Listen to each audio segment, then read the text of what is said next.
We are live for episode 2 of Pro Wrestling Talk. I am one of your hosts, Angel Rivera, alongside my co-host, Miss Witchy Perfect, aka Steph, whatever you want to call her. We have two guests this week. One is Greg, who's underneath me. Welcome, What's first up? appearance on the show. First timer. And the other one is D from Deconstructing Topics podcast, right underneath Yes, Steph. wait. The other time or the other person? Which one, Angel?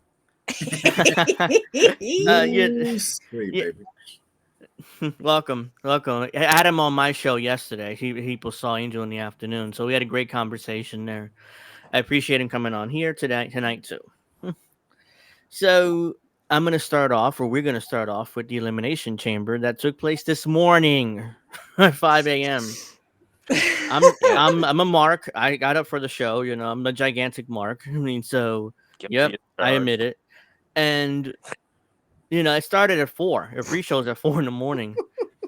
And It it was was like a watching match. football. I'm like, what is this, NFL? What? Yeah. A pre-show? A pre-show for what? There's always a pre-show. It's an hour Yeah. long before the show where nothing ever happens. But No. but there was a match. There was a women's Okay. tag team title match, which I don't remember anything about. I was half asleep, and Kabuki I think, Warriors went over. Skipped right through. the Kabuki Warriors defeated two Indy girls and there. Candice Thank LeRae. you. Yeah, I had got no sleep, so I'm kind of I really didn't care about that. Not so they- even a cat nap or a power nap. No, not today. Yeah, that's what I was telling you. I was like, you need a cat nap or a little cafe, Usually don't take naps during the day, so it's like Right. even if I tried to lay down, I can't sleep. So yeah, I mean that pre-show match was It was useless. basically to get Indy Hartwell. Yeah, exactly. Get Indy on the card because she's from Australia. So the opening match of the pay-per-view was the women's elimination chamber. It was Becky Lynch, Naomi, Tiffany, that other Bianca, girl. and Raquel. Yep, those are your 6 girls, whatever. Becky won, and I don't care. It was like one of those honestly, things. it was probably the most entertaining thing on the card. You think Just so? to kind of see, because I mean, Tiffany kind of stole the show. You know what I mean? Everybody was talking about her after the pay-per-view. Yeah, That was she's part like, of my skip. I didn't Yeah, want to. she's I had just no a- interest in the women. Sorry. Yeah, it was She- very predictable. yeah, she was just a blonde Barbie. Like she always remind me of a Barbie. Hey man, that's always a good worked in WWE. Yeah, she's a good athlete, but I just don't see much wrestler in her. She's more like an athlete. But she still needs but Beck, work. But she's Yeah, got definitely. the look, she's got the aura, she's got the charisma. she's but- Charlotte Flair. If she reminds pretty me, of. much. She's Pretty much. What happened to Charlotte Flair? She's still hurt. yeah, she hurt her knee. Rehabbing her. Oh no. Yeah. So She'll are we probably talking miss- like when you talk about the women wrestlers? Are we talking Sable-esque, which Sable literally didn't wrestle, wouldn't take bumps? Or are we talking like Sherry Trish. Martel or like Trish or Rockin' Robin? Who are we talking here? The two categories: the women wrestlers and then the women that just look good. She's a combination of both. Yeah. Yeah, she is. I was about to say that. She's a Yeah, she's combination like of both. she's a combination of both. But she's a good athlete, but she still needs a lot more work. She should have Okay. stayed in NXT a lot longer, but that's just my opinion. The second match, which was pointless, but it's a World Tag Team title match, the Judgment Day against Tyler Bate and the other guy, Pete Dunne. Yeah, a New Catch Republic. Oh, that's What the- New Bye. Catch Republic. Like, what the hell is that tag team name? It's like they were trying to explain it on the show. It was like, I don't understand why are they the New It's Republic? convoluted. It's not Yeah. that- Oh right, yeah, because they're from was England? it England. Yeah, England, but Yeah. UK? Yeah. they said what part England and I missed it because I was like, what am I watching? I think What is that this, style Soleil? is what they call their wrestling. Yeah, it was a strange. And it's funny. I didn't watch it live, but so I started watching it around 10 o'clock a.m. Mhm. New York time, and like Angel said, I said 4 hours. I'm like, wow. With 4 matches. 4 Right. matches in 4 hours. I'm just like, Mhm. oh my god. Did y'all see the Freakazoids talking about there was only an hour and 37 minutes of actual wrestling compared to I wouldn't because be they don't surprised. watch, they don't it- watch, but they It have felt the like a lot exact- more than that. They have the exact time of how many, but they don't watch. So Yeah, so it goes back to the tag team. That tag team, I think it took it was a little bit too long. Way I don't too know. long. I don't know what was the point there. I mean, Like I said, I mean, it took him Filler. 10 minutes for it to get right. from here to here, and I'm just like, that would never have gone down in the 80s and the 90s. I Right. mean, No, half the heels were already in the ring. Yeah. yeah, yeah. And then I think they trying to do like 10 finishes on what's the guy's name? What's the tall guy's name? I can't believe I'm forgetting his Damian name. Priest. Damian Priest. Right, like they did like this whole thing, half five, kicked him, punched him, elbow him, everything. And I'm like, okay, Hey, okay. that Cookies is here with us. Hi, Welcome. bad cookies. Please like the stream. You haven't already. Yeah, I mean that match was just filler. I mean, it was like it felt like it went in 30 minutes at least. It was a good match. Yeah. Yeah, It was a it was good match, decent, but it was very predictable. it was filler. Yeah, it was filler. Yeah, and they Because- kept jumping around and flipping around for no reason. I'm like, why is he flipping? Yeah, Tyler Don't Bate do did that some crazy wrestling. stuff. That's why this dude's gonna Well, hurt. Tyler, Like, my- I don't know my how those mother- guys spin around like that for like 30, 40 seconds. Like, I get dizzy watching that. yeah, I mean, that's Even a ridiculous Curt would spot. do that, but yeah, like Curt would do that just to make the baby face look better. But when you're jumping around and flipping around, you're more prone to, injuries and stuff, and that's not kosher, guys. I mean, that's why half their roster is hurt because they just can't stop jumping around for no reason. AEW is so much worse though. I'm Speaking sure. of jumping around for no reason, I'm sure. we got Mhm. Sammy Guevara and Hobbs going right now in a no Oh. DQ match. What? Yeah, in the don't show too world? much of that. To all but- the to all oh yeah, my bad.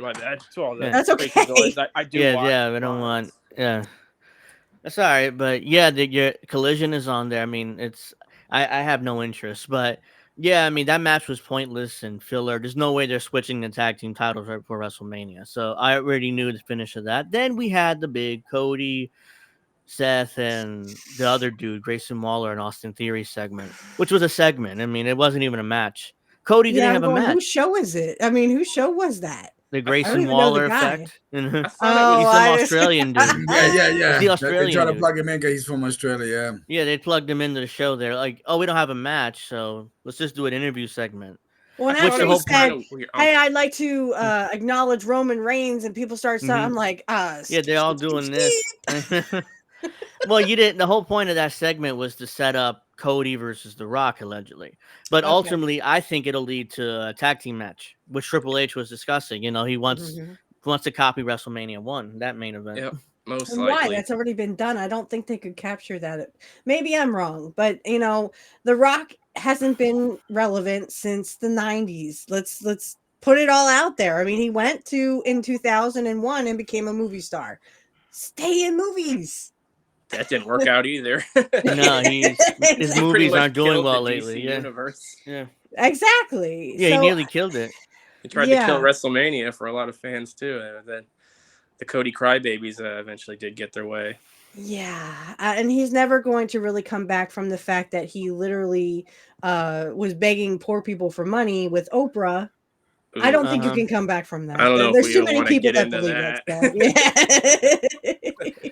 This is why he's back in wrestling. His Hollywood career is like falling apart. Yeah, He for destroyed sure. the Falling DC apart. Comics thing by trying to push Black Adam as like the big star of DC Comics, even though, as far as I know, it just made up for the movie. You know, I don't think there's any comics called Black Adam. I had right? never heard of Black Adam growing up. Yeah. I don't particularly remember that comic book character, so I don't know how big of a fan base that had organically coming into the movie. So It didn't. Rocky just like, oh well, I'm the star of this movie, so we should put over Black Adam as the biggest star in this space, even though he's never been around until the movie. So classic Rocky, and it didn't work, and then ultimately he destroyed the thing. Triple H and The Rock shouldn't be wrestling. Well, Triple I H has agree. the I don't even think Triple H has the can wrestle. pacemaker, so he can't work anymore. Yeah, I was gonna say he just had heart surgery here a couple of years ago. Maybe this guy just read the Dave Meltzer article about the Oh, God, Dave Meltzer. The video Meltzer has been caught in so many lies lately. It's like, God, yeah. I want to bring up the wrestling, the newsletter awards he did, which is interesting. Though Tony Khan's have a meltdown over that because he didn't win anything. So like, Those awards are so weird, man, because you have WWE as the best promotion, but the second worst TV show, third worst promotion. That makes no sense. It's like literally looking at those is like listening to Dave Meltzer speak. It's like nothing makes sense. It's just jargon. Let's be honest. And those awards kind of epitomize that whole fan base.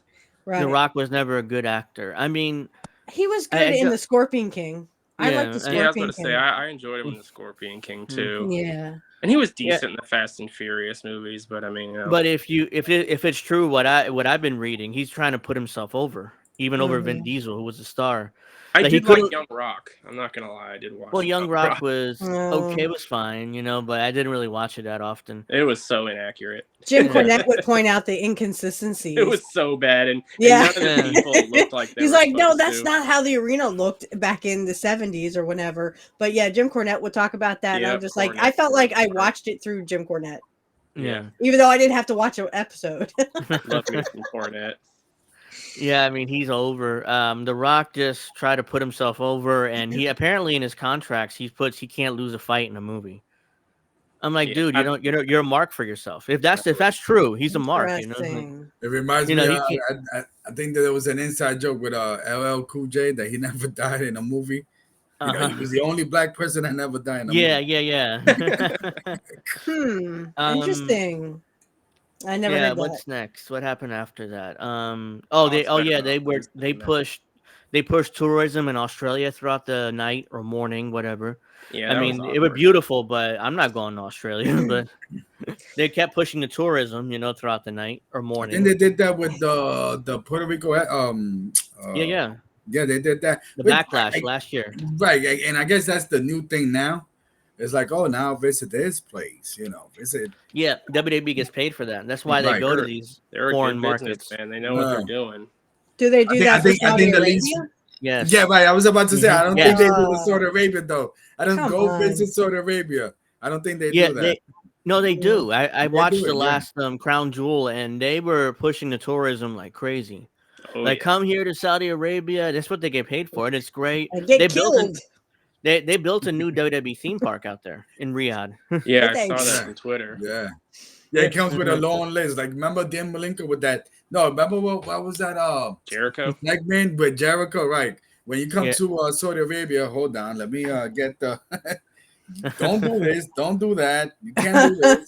Can't have the women wrestle. They have to stand back there and watch the matches. Well, they can wrestle now, but they got to wear a full Power Ranger suit. Yeah, they have to wear literally. I'm like, nope, sorry, I'm not wearing a beekeeper suit. Yeah, sorry, they have to wear. I call it a Power Ranger. Sorry, not sorry. From here down, it's a Power Ranger suit. No. I do not like Bill Maher anymore. I recognize that reference. I was like, you had a whole bit about that. That just kind of stuck with me, I guess. The beekeeper suit. That's what it thing. looks like. Yeah. So what was next after that? Oh, the men's elimination chamber. Yeah, I didn't stick around for the women's. Yeah, I hated the men's chamber. It was Drew McIntyre, LA Knight, Bobby Lashley, Randy Orton, and Kevin Owens. No, and then Jake Paul, Logan Paul. Logan Paul. Yeah. Mm-hmm. So that was the match, and Drew McIntyre won. So they're probably setting up for McIntyre and Rollins at WrestleMania for the world title.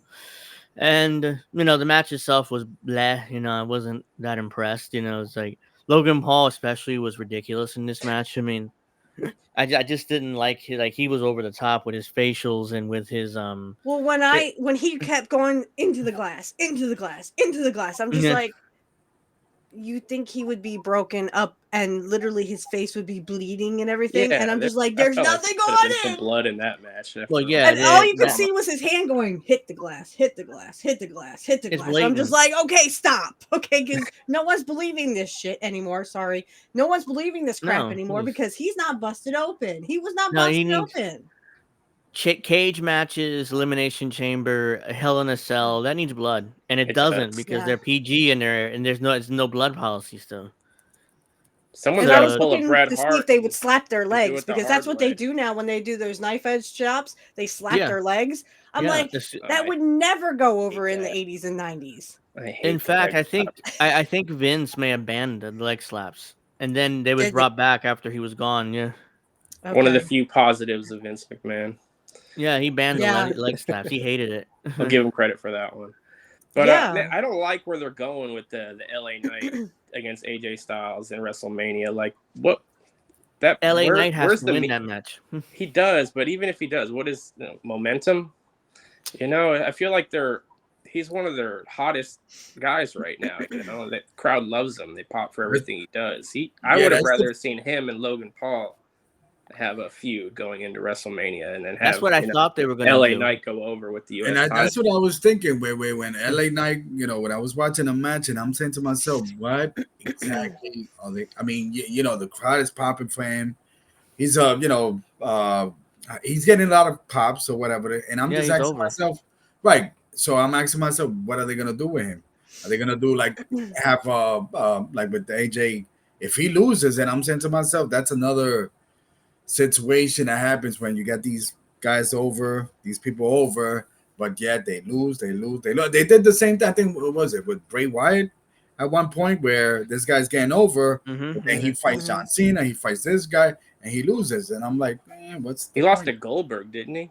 Yeah, he dropped the Universal title to Goldberg as the Fiend, who was supposed to be undefeated and dominant. Somehow Goldberg, who's in his mid-50s, beat him in 5 minutes. Goldberg doesn't need that rub, you know what I mean? He did. Right. No, because the rub or run he had in WCW was just completely bogus.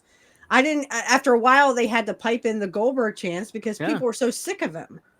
And I remember Scott Hall did an interview saying you got to beat this guy because he's getting booed now.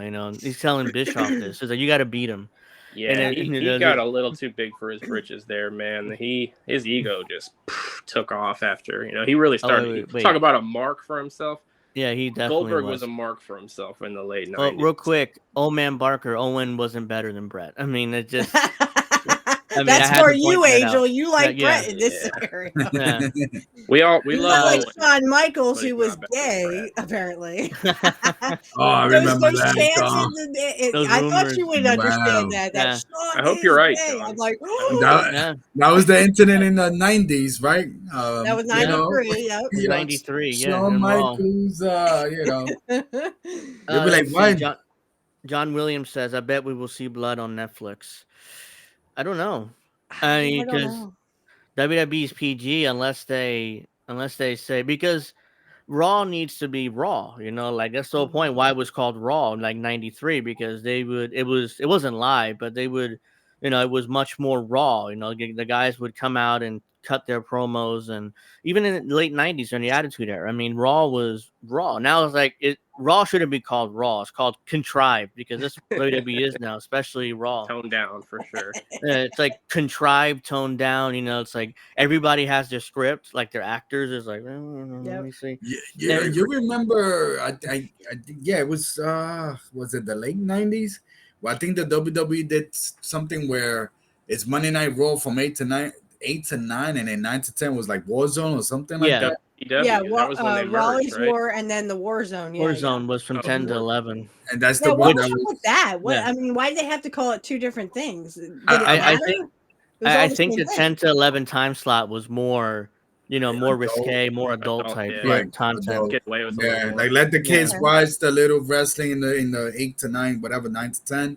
And then 10 to 11 was more, like you said, risque, blood, whatever. Something was going on. Yeah. Everything on Netflix is propaganda about Russia or North Korea. I think we have. There definitely is a lot of propaganda on Netflix.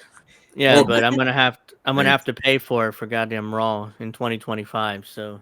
Yeah, that's a bummer. I don't have a Netflix subscription anymore. I don't either, but I may have to go get it. I never had one. I don't know if I want to buy one just for Raw. I think we also might have a troll in the chat talking about Cop City or something. But anyway, so let me just say that at the beginning that I did watch a little bit of the beginning of the Elimination Chamber, and always it goes back to CM Punk when he went like this, like McIntyre went like this because I guess he took out Punk or something. He did. So I'm not really sure. Like in a shoot. I mean, he really did legit injure him. and they're kind of doing what Owen Hart did with Stone Cold when he broke his neck, and then they had the shirt. Yeah, they're leaning into it. Owen 316. So I hated that shirt, by the way, but yeah, I think they're definitely leaning into it. Mm-hmm. And Punk's a worker. He knows that this can draw money. As mad as he is about it, probably he knows it could draw money. When he comes back, they're gonna work a program. Yeah, and he's Punk's taking gonna the beat belt. him. He's taking the belt off Drew, I believe, when he comes back, and that's what they're setting up right now. Yeah, I mean, Drew McIntyre will probably be the champion.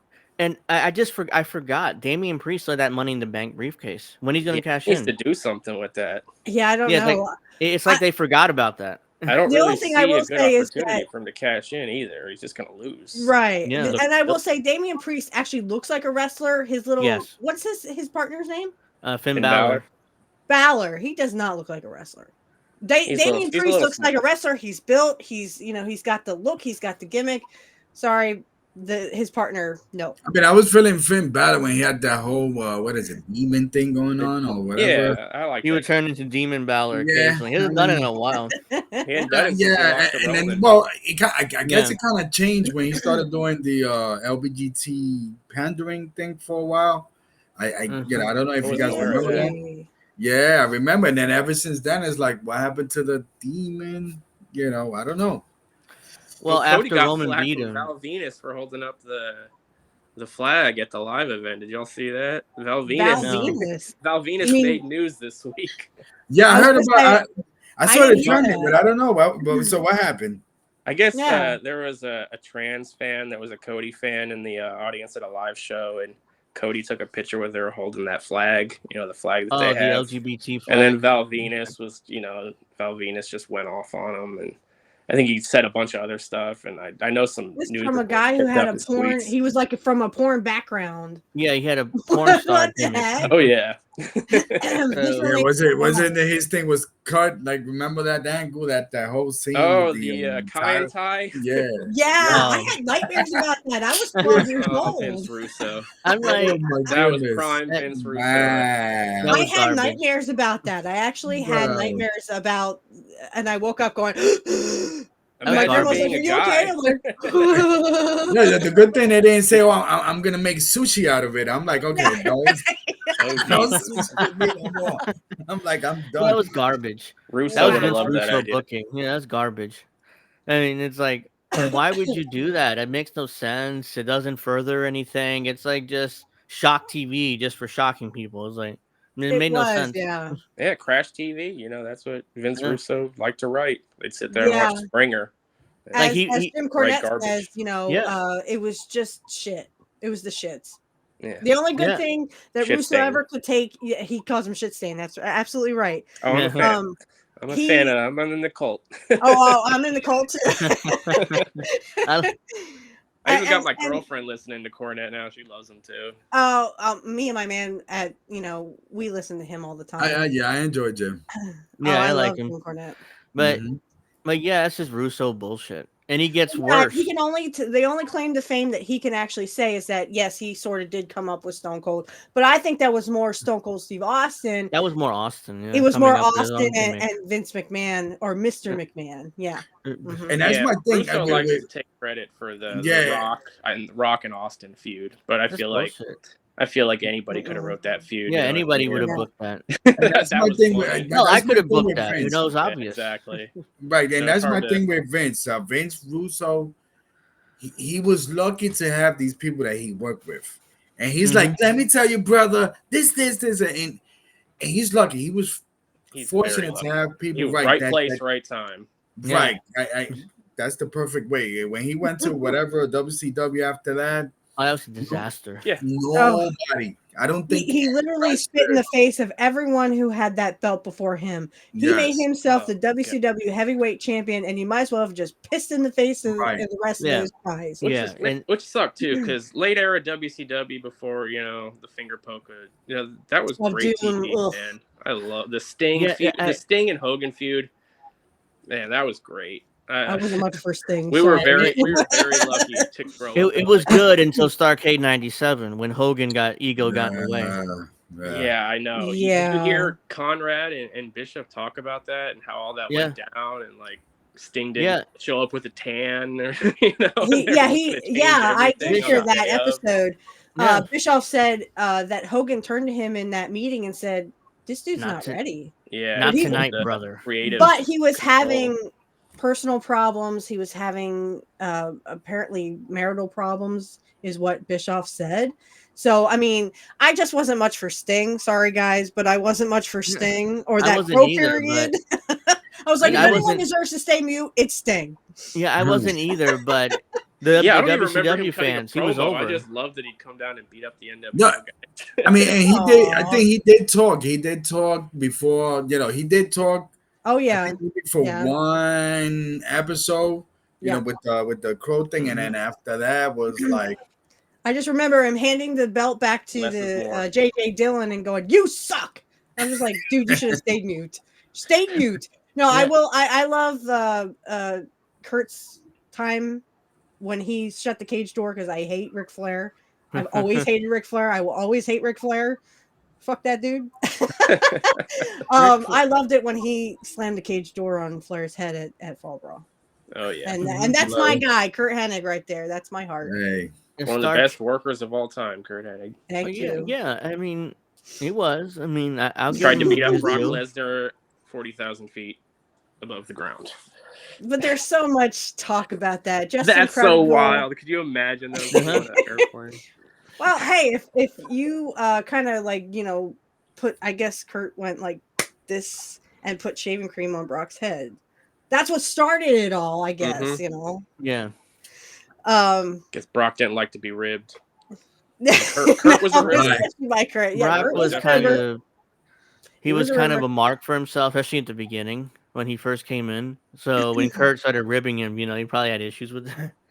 Well, yeah, and the dark match that I saw them together. In fact, if you go on Rumble, I will have it for when I start talking about WCW stuff with Curt, which I have coming up soon. But like literally. There's all these kind of ribs, and if you go on my channel now, episode 14 is just like a collection of Curt's ribs. But I love that that dark match between him and Brock, where he actually wins with the perfect plex. Why I always hear stories about Curt and his ribs. Oh my God! I'm pretty sure his father was not that way, because I know his father was like one of those stern, kind of guys. So where did he get the axe? He does. His father does have a funny side. There's an interview he does in Portland with Curt standing right there, and he goes, "Gotcha. Yeah, I was up in Minnesota bear hunting with a switch. I went, what is that? What? So you're giving the bear a chance, Right. just like, nobody could tell me this." And then I asked Jesse on Clubhouse, and he's like, maybe just Larry was so big and bad that he could just slap the bear on the ass with the switch and, call it a day. I was like, okay, that's the best explanation I've ever had. Wow. But yeah, like he gets his sense of humor, I'm sure, from his dad. And some of these ribs, I mean, chef's kiss. I would have loved to have been there, especially for the plane ride where he puts crap or shit on the guy's glass, and the guy goes like this a couple of times, and Shane Douglas swears, he's like, he's got to smell it, and this just goes to show that Curt's shit doesn't stink. Okay, because he literally just as soon as Shane said that, he's like, he took a big swig, he went, "Excuse me, stewardess, can I have another glass? This one tastes like shit." He got it right. And here's the shoulders are bouncing up and down. Shane Douglas, he's like, that was just classic Curt. Mm-hmm. Some of these ribs are so great. They don't rib like they used to. No, wrestling is. I don't know. Well, so it was him, and then my understanding, I think Owen Hart was one of those. He was a ribber too. I wasn't even there. It was Owen. I wasn't even there. I wasn't even there. Jim Cornette says that Curt said that once. He goes, "I wasn't even there. It was Owen." Oh my gosh.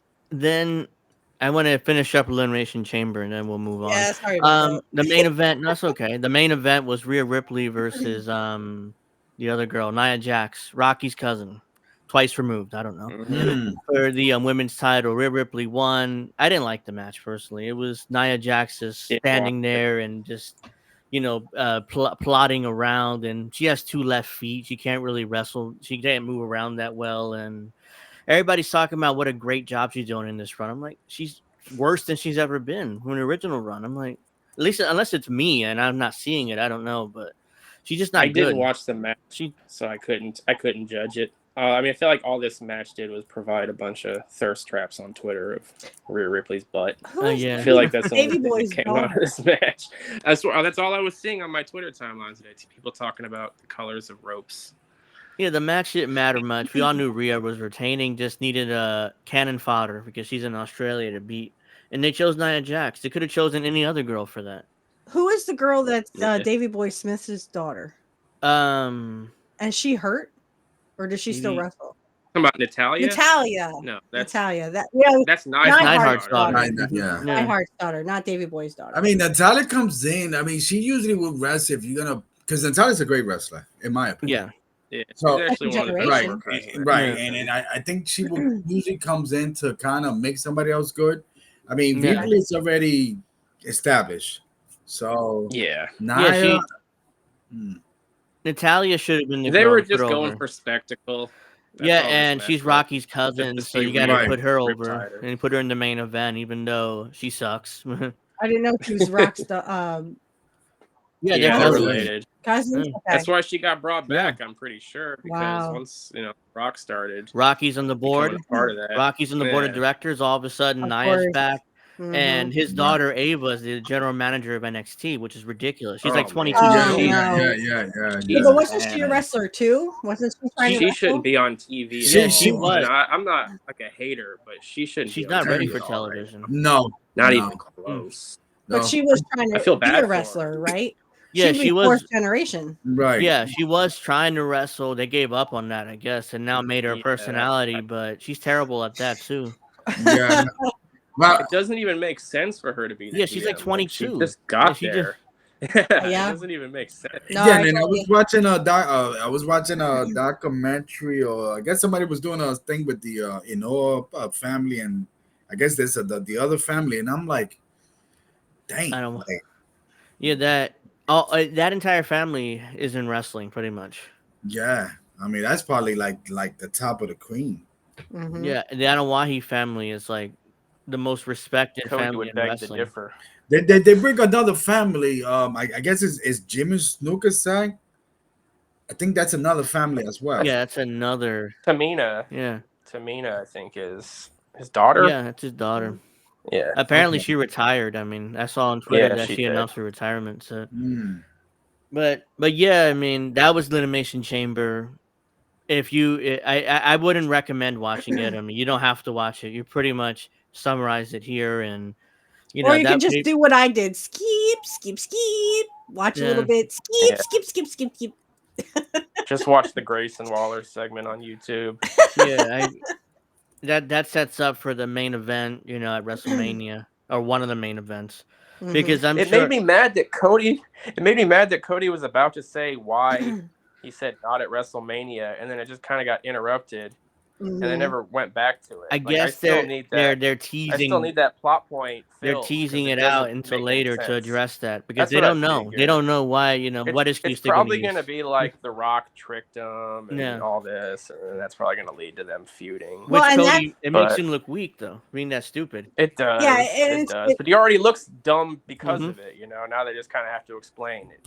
And When it all comes down to that, Cody needs to finish his story.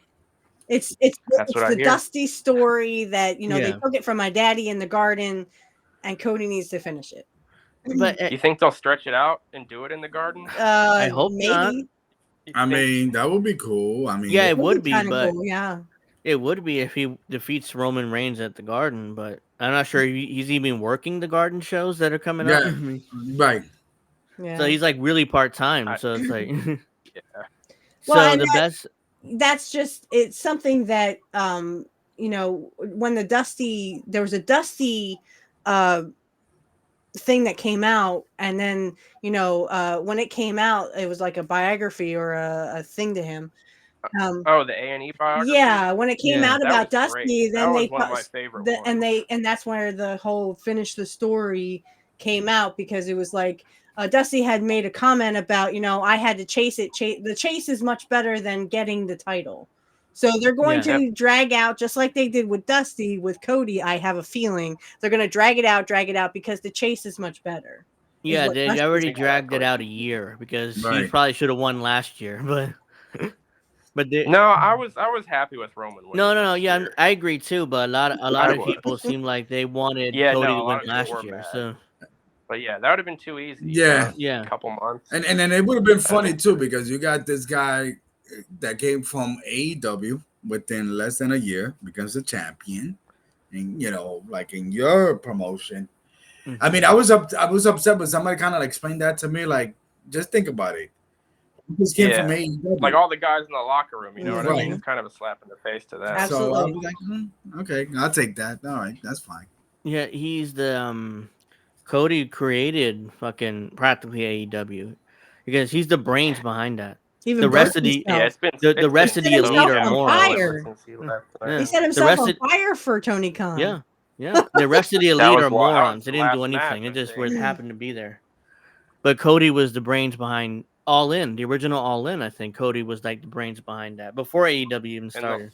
The longer he's gone, the more and more it shows. I mean, Darby Allin pretty much acknowledged that on the show. I can't believe they let him acknowledge that. The WWE guys are more over in AEW. I can't believe they let it. Yeah, I can't believe they let him acknowledge that. Like, what is they're shooting on how dumb their promotion? Yeah. It's wild what they're doing. Why are they allowing Darby to cut this promo? It's all true. Yeah, it's true. But they're saying it. There's no. Darby told no lies on that promo. You know what AEW is reminding me sometimes? It reminded me when WWE was winning the ratings, they took over, and then you had these guys from WCW kind of like acknowledge, doing the shop. Or something just doesn't seem right in AEW. It's like the bloated roster, the hot shotting of everything. Right. There's a lot of parallels. Right. And the biggest thing they got going for them right now is that Sting is retiring. Sting should have retired 20 years ago. Yeah. Yes. And they even got Ric Flair. He's still a draw. He's still a draw. You know what I mean? He's the biggest. But now draw they had in Edge. They had Christian Cage, right? They do. And then they tried to do that. They still do. Edge versus Christian, but Edge won't face him. Edge is not a draw. Edge was a pure product of the WWE machine, and I like Edge, but he was. WWE got that guy over. He didn't really get himself over. You know what I mean? Yeah. Because he's just another guy in AEW. Yeah. You know what I mean? Just another guy having pointless matches. And I think it was Booker T. I think, I believe it was Booker T. He was like, he did the right move, Edge. You get him hot on AEW, and then he'll do that thing and come back. And he's not hot in AEW. Right. Yeah. I mean, he like fizzled like a ice. Yeah. Like he's an ice that melted in the North Pole, basically. Like, how can that happen? No, you're absolutely right. Absolutely right. And they're a lot of these ex-WWE guys left to their own devices. Mm-hmm. They're terrible. Yeah. And now Sasha Banks is supposed to be debuting in AEW next month. They have this big business show. I have a little bit of hope now because she did bring in her, her personal writer. So I think that'll help. That woman got sued for racial discrimination. It was her, Vince, really? Bruce Richard. Yeah, they all got sued. I mean, she'll fit right in AEW, right? Yeah. Yeah. What gets my goat is that, I mean, in AEW, they have Chris Jericho, and now he thinks he's a wizard and he can do all this stuff. I'm just like, Jericho, you were terrible in WCW. Yeah. He's terrible. I mean, I like Chris Jericho. I mean, if you're in a feud with Jericho, you're in purgatory. Yeah, you're pretty much going to lose. Nobody has gotten over unless it's MJF. Then other than that, nobody else gotten over feuding with Jericho. Yeah, but they made him like a pussy. Like he's not even. MJF would have gotten. Yeah, I mean, they made what did Jim Cornette say? They made the devil a pussy. Because MJF was like the devil, he was like that devilish heel, and now they just made him a complete pussy. Yeah, and they turned him babyface, like their top heels. Oh yeah, let's just turn him babyface. That was a Jericho idea. You remember he said that at that press conference. Yeah, and Tony Khan said that. Yeah. He sabotaged him. And I was like, please don't. And they turned really, him. they really did it, man. And and he's not a babyface. No. I'm sorry. He is the most entertaining person in that company. People are going to cheer for him, even if he, calls them whatever, Yeah. But he's not a babyface. He never will be a babyface. He is a heel, and he's great at it. Let him be a heel. It's like literally. So I hope in his return, we get the old MJ. And that's what they did with the Austin character when Austin shook McMahon's hand at WrestleMania. That killed the Attitude Era. That killed the Attitude Era. Exactly. No different. Yeah, that's a great parallel. They turned their top heel babyface, and they had a stupid friendship with Adam Cole. I'm like, they were doing these dumb skits and stuff. Corny. It was like, it was brutal. The problem is those AEW fans ate that stuff up, so they kept doing it. Yeah, everybody was saying how great it was. Right, and that's what they liked. It was lame. This is childish. That's what they were childish. Yeah. Right, and it has no reason being. It had no business being on a wrestling. Yeah, show. What did any of that have to do with wrestling? It didn't further anything. It didn't do anything. Absolutely. But make Tony Khan laugh. Yeah, with AEW. I mean, for some reason, AEW is like one of these, kind of like the new generation that they love the clicks. Like, yeah, look, we got 300,000 views on YouTube, but you only got like 1,000 people attending your show. I mean, come on. These numbers don't add up. I tried to get tickets to AEW when they came to Houston, and it was completely overpriced. Like, it wasn't worth going to. Right. And I'm just like, who's paying these prices? They're not even good seats. You're paying like $120 for 2 tickets. They brought Ring of Honor, Tony Khan did, to my local market here in Trenton for a show. It was pay-per-view. It was Death Before Dishonor. It's cheaper to get into SmackDown. To a SmackDown How much taping. was he charging for an ROH pay-per-view? It was a couple $100 front row and $30 general admission. 30. That's insane. Wow. And SmackDown is like $20. They should be letting people in for free. Oh, you gotta go back to what WCW did in the late 90s, I think. Or remember, I don't know if you guys remember that. Supposedly, the Disney tapings, but that was early. Yeah. Yeah, that's what they should be doing. They should be like, oh yeah, come in. Right. I would have gone if it's free. It's like, oh yeah, I'll go. I feel like the trick with AEW is don't buy the tickets in advance. Go buy them at the box office like an hour or two before the show starts. You'll probably get them for like $5 or $10. Yeah, I feel like that's the way to go. Yeah, for AEW. but I had no interest. Buying the stuff ahead of time is silly. Yeah, you know what I mean? I had no interest in going. They're gonna be there on the day of the show. I had no interest in going to a Ring of Honor show, but that was the show where some dumbass broke his ankle after flipping, off a ladder. Oh yeah, Dante Martin. Yeah, him. Yeah, he that moron broke his ankle doing a stunt off a ladder. Brutal. Oh my gosh. In front of what, 300 people? Yeah, it was a couple hundred people that were there in the arena. Why are they don't get the business, man. They don't understand what this business is supposed to be. Well, what does Cornette do every week when they talk about AEW? He does the how many people were watching, and it always goes down by like so many. Like, I think this week they lost like 3,000 viewers. It's hard to sit there and like watch that. a whole 2 hours of Dynamite. I don't do it. I tune in every Wednesday, and I'm usually done after like 45 minutes. Yeah.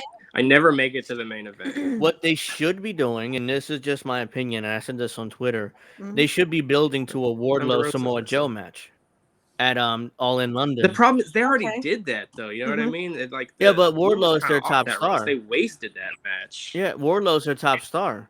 Yeah, but Samoa Joe knows what he's doing, to start right? pushing that Yeah, guy. he's a veteran. That guy was in OVW. He looks great in a suit. Yeah. First of all, he looks great in a suit, and he just looks like a professional wrestling heavyweight champion. Isn't Samoa Joe second generation? So does Samoa Joe. I don't know if his father or mother wrestled. I don't. But like I said, they already kind of had the feud. It was a blow-off feud that lasted a couple weeks. I think they were like tag team partners. And Maybe I'm thinking of something else. I thought Samoa Joe was like related to The Rock or something. No, they tried to build that. I think they tried to build it WWE when he had his run there. Yeah, because of the Samoan thing going on. Yeah. I think they tried. He got hurt a lot. I think that. You might as well say. Might as well say that the Giant is Andrew the Giant's son. Yeah, stupid. They did. Remember that? I was like, that was stupid. I'm like, what? They got Yeah. me. Yeah. 12-year-old me actually believes Yeah, it. they got Yeah, me. yeah. I was like, Yeah, yo, look at that. I was like Uh-huh. 17 or 18. I'm like, okay. Anyways, yeah, I mean, they should be getting this belt from Wardlow, no matter at All in London. I don't care whether it's Samoa Joe or some other champion. Do you think Swerve's gonna win the title at Revolution? Good question. Good Yeah, question. that's a good question. I don't know. I wouldn't I put. feel like he's one of their hottest guys, but I think it's a little too early. I think it's a little early. Yeah, they got to get this belt Yeah. from Wardlow, and then feud with. And set up with MJF. Yeah, They need to get Wardlow out of this stupid group. Oh, that first of all. Undisputed Wardlow needs to get out Kingdom, of this that group. thing, that's awful. They're terrible. If they Adam want to make up Cole- these ratings, they got to get MGF in there. Yeah, Adam Cole. Yeah, it turned in MJ got to get back on Mhm. TV. Even if he can't wrestle, get him back on TV. Yeah, I So mean, bring the devil Yeah. back, guys. It's not that hard. If you want ratings, you want these guys to take you seriously, bring the devil back. Austin had a broken neck and was on TV. That's right. You know what I mean? Like, come That's on, right. let's But- get your top guy back on TV because he's the most entertaining thing They have need right to now. put that belt on Wardlow and have MJF return or All in London and set up that feud. That's it. That's the I- feud yeah. right there. But they It's the money won't. feud. I guarantee you they're putting that belt on Will Ospreay because it's London, you know, so it's his home Yeah. country. Yeah, You're probably right. Yeah. I didn't even think I about that. can see that. Yeah, they're putting that belt on Will Ospreay. I take it back. I can't see that. I'm not gonna watch it. I'm not watching it either. I'm just saying that's probably what I they're hope leaning hear towards. I'll wait till Jim Cornette talks about it, and then I'll be like, okay. Yeah. Dave Meltzer will be very happy if that happens. Oh my god, Oh, what yeah, is up with him? He wouldn't give the greatest two superstars of their era, who's Bret Hart and Curt Hennig, at 91 SummerSlam. They gave him 4 stars. No, honey, that's a 5-star match. Oh yeah, baby. that was insane. That was. I think Will awesome. Ospreay has like 19 5-star matches. Oh my Yeah, god! but- And no one 5 even years. heard of this. He has dude. more 5-star matches No. than like No one's all even of heard of this WWE. dude, and he can't He's- wrestle. What he is, he's not a He's a gymnast. he's not a wrestler. He's like a Cirque du he's a Soleil spot gymnast. fest. That's what. Yeah, He's a Yeah, he's great spot gymnast. fest. he's a great athlete, Yeah, but he's yeah. not a wrestler. He's Yeah, no. Definitely a spot fest. Can't cut a promo. Oh God, I mean, can't understand him. Like he has Yeah. such a thick English accent, and he like slurs his words. on, bro. most of Like the time. Warrior would come in and just go, I talked to the God, and I'm like, what did the Warrior just say? Did I'm anyone like, not hear what what they part of United Kingdom you're from again? I mean, where? Liverpool? Where? Manchester? di- Where? The difference was Warrior has What are you intensity. He had intensity and he Yeah. had charisma.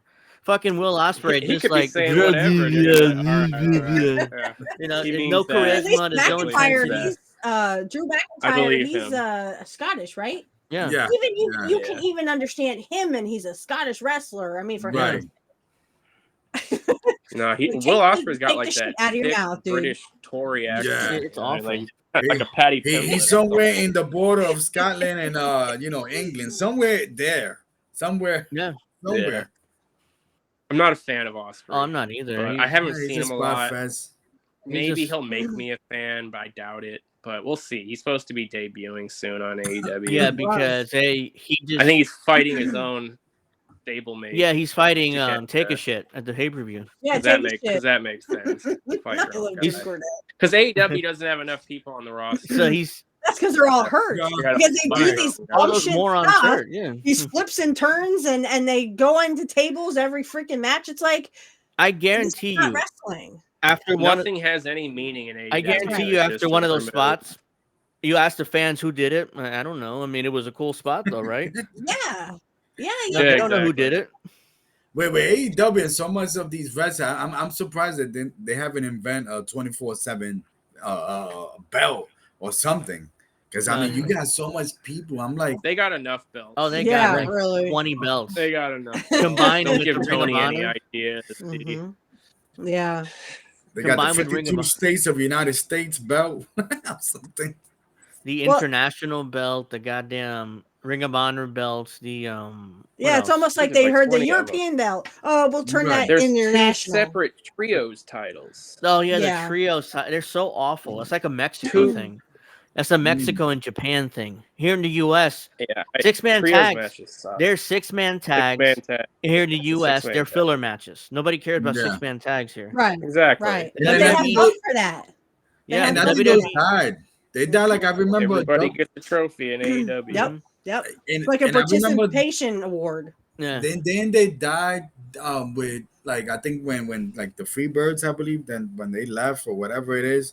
So those 3-man thing, it just whoosh. I think New Day. There's got to be a story behind it. When the Freebirds wrestled the Von Erichs, there was a story. Right. There was meaning. There was a story. People cared about that. Yeah. Nobody cares about matches that they throw on TV every week. Nobody cares. Right. Even the 6-man matches in Portland when Buddy Rose turned babyface.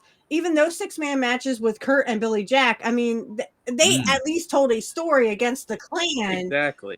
This shit that they just throw together, it's like, did you just throw this together at last minute? I mean, just before you went on the air, you're just I'm pretty sure Tony guys together. That's what it seems like. Uses AI to make his cards every week. That's what it's. Say that. He probably uses AI. It's a good one. Right. Let me just make up a story. Let me see. Hi. Yeah. Come up with a wrestling story. Let me give you a story. Like, hi. Yep. It's stupid. Oh, it's so stupid. The WWE is trained. They're trained the American audience. 6-man tags are filler. Yeah. And I don't know how you're gonna get past that with AEW. It's and like then the last probably New Day and what was it? The New Day and oh my God, what's the name? The Shield. I think they had something. Yeah, I think they had. I don't know. It was the Wyatts and the Shield had a few. Right. Okay. But there was a story behind that too, which is why those 6-man tags worked. And they were trying to put over Roman back in those days. Roman was like the star. Yeah, of the and Shield. those were natural factions that belong together. It's not just 3 guys on a team that have no meaning or not together, and then 3 other random guys on a team. Like those factions had meaning. They were strong groups. They were over groups, and there were stories behind. Oh, the 6-man tag champions, and both of them are like one big stable now for no reason. Oh, speak of the devil, they're on TV right now. Oh, the bang bang scissor bang. What the hell? Scissor me, daddy. I need Juice Robinson to come back ASAP because he's like the only one I like. Now, what about the Gun Boys? Are they now a part of the? Yeah, they're still in the Bullet Club, I think. The Bullet Club, okay. Which, by the way, are they still against their dad? No, they're all together in one stable now. Okay, for no reason. Right. They're trying to tell a story with the dad and the son. I think. Yeah.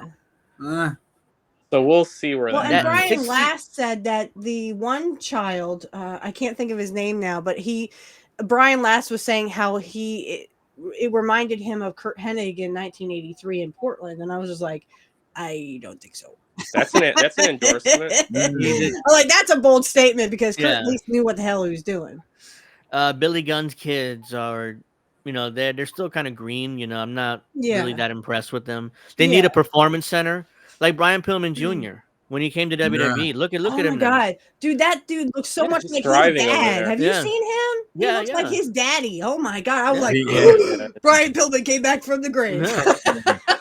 And good for him too. In AEW, he was boring. He was like just Brian Pillman Jr. and a tag team. And what were they? The Varsity Blondes? Yeah, the Varsity something.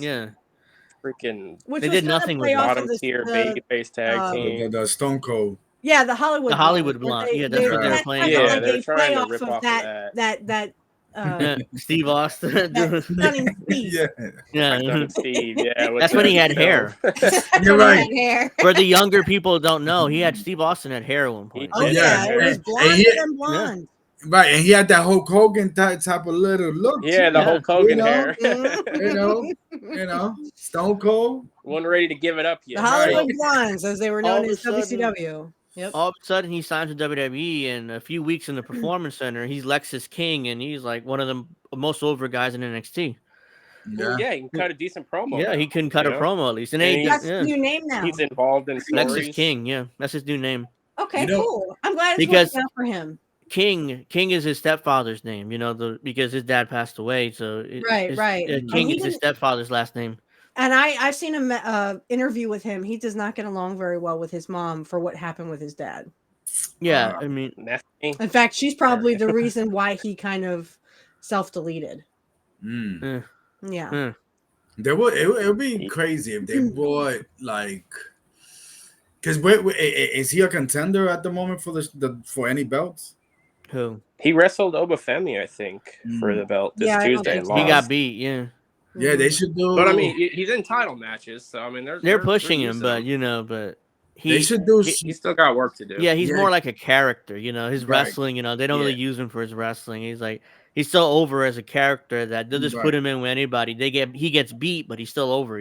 One of those type of characters. Because his dad was a character. Yeah, he's like kind of like a Dominic Mysterio type. Oh my! I finally saw what that guy looks like. I was just like, holy cow! He does look like his old man. Yeah. But I'm so used to Ray. I'm just used to Ray and how Ray would jump all over and I mean jump around. Dominic doesn't really do that in the ring. No, he doesn't. I didn't see him wrestle. So. Yeah, he doesn't really do that. He's more like grounded. He could do some things, but he's not his dad. Jumping around. Across the ring. No, he's not really good at. He's a chicken shit heel. Yeah, that's what he is, and he's good at it. And that's what happened. That's why he got that's why he got kicked out. Right. That was silly. Did they black out y'all's TV too? Yeah. For like 5 seconds. Yeah. Mm-hmm. They were giving. I heard it was because the whole front row was. Yeah, allegedly, front row was. Yeah, I do remember that. And then Alyssa, she was saying they were calling them the C word.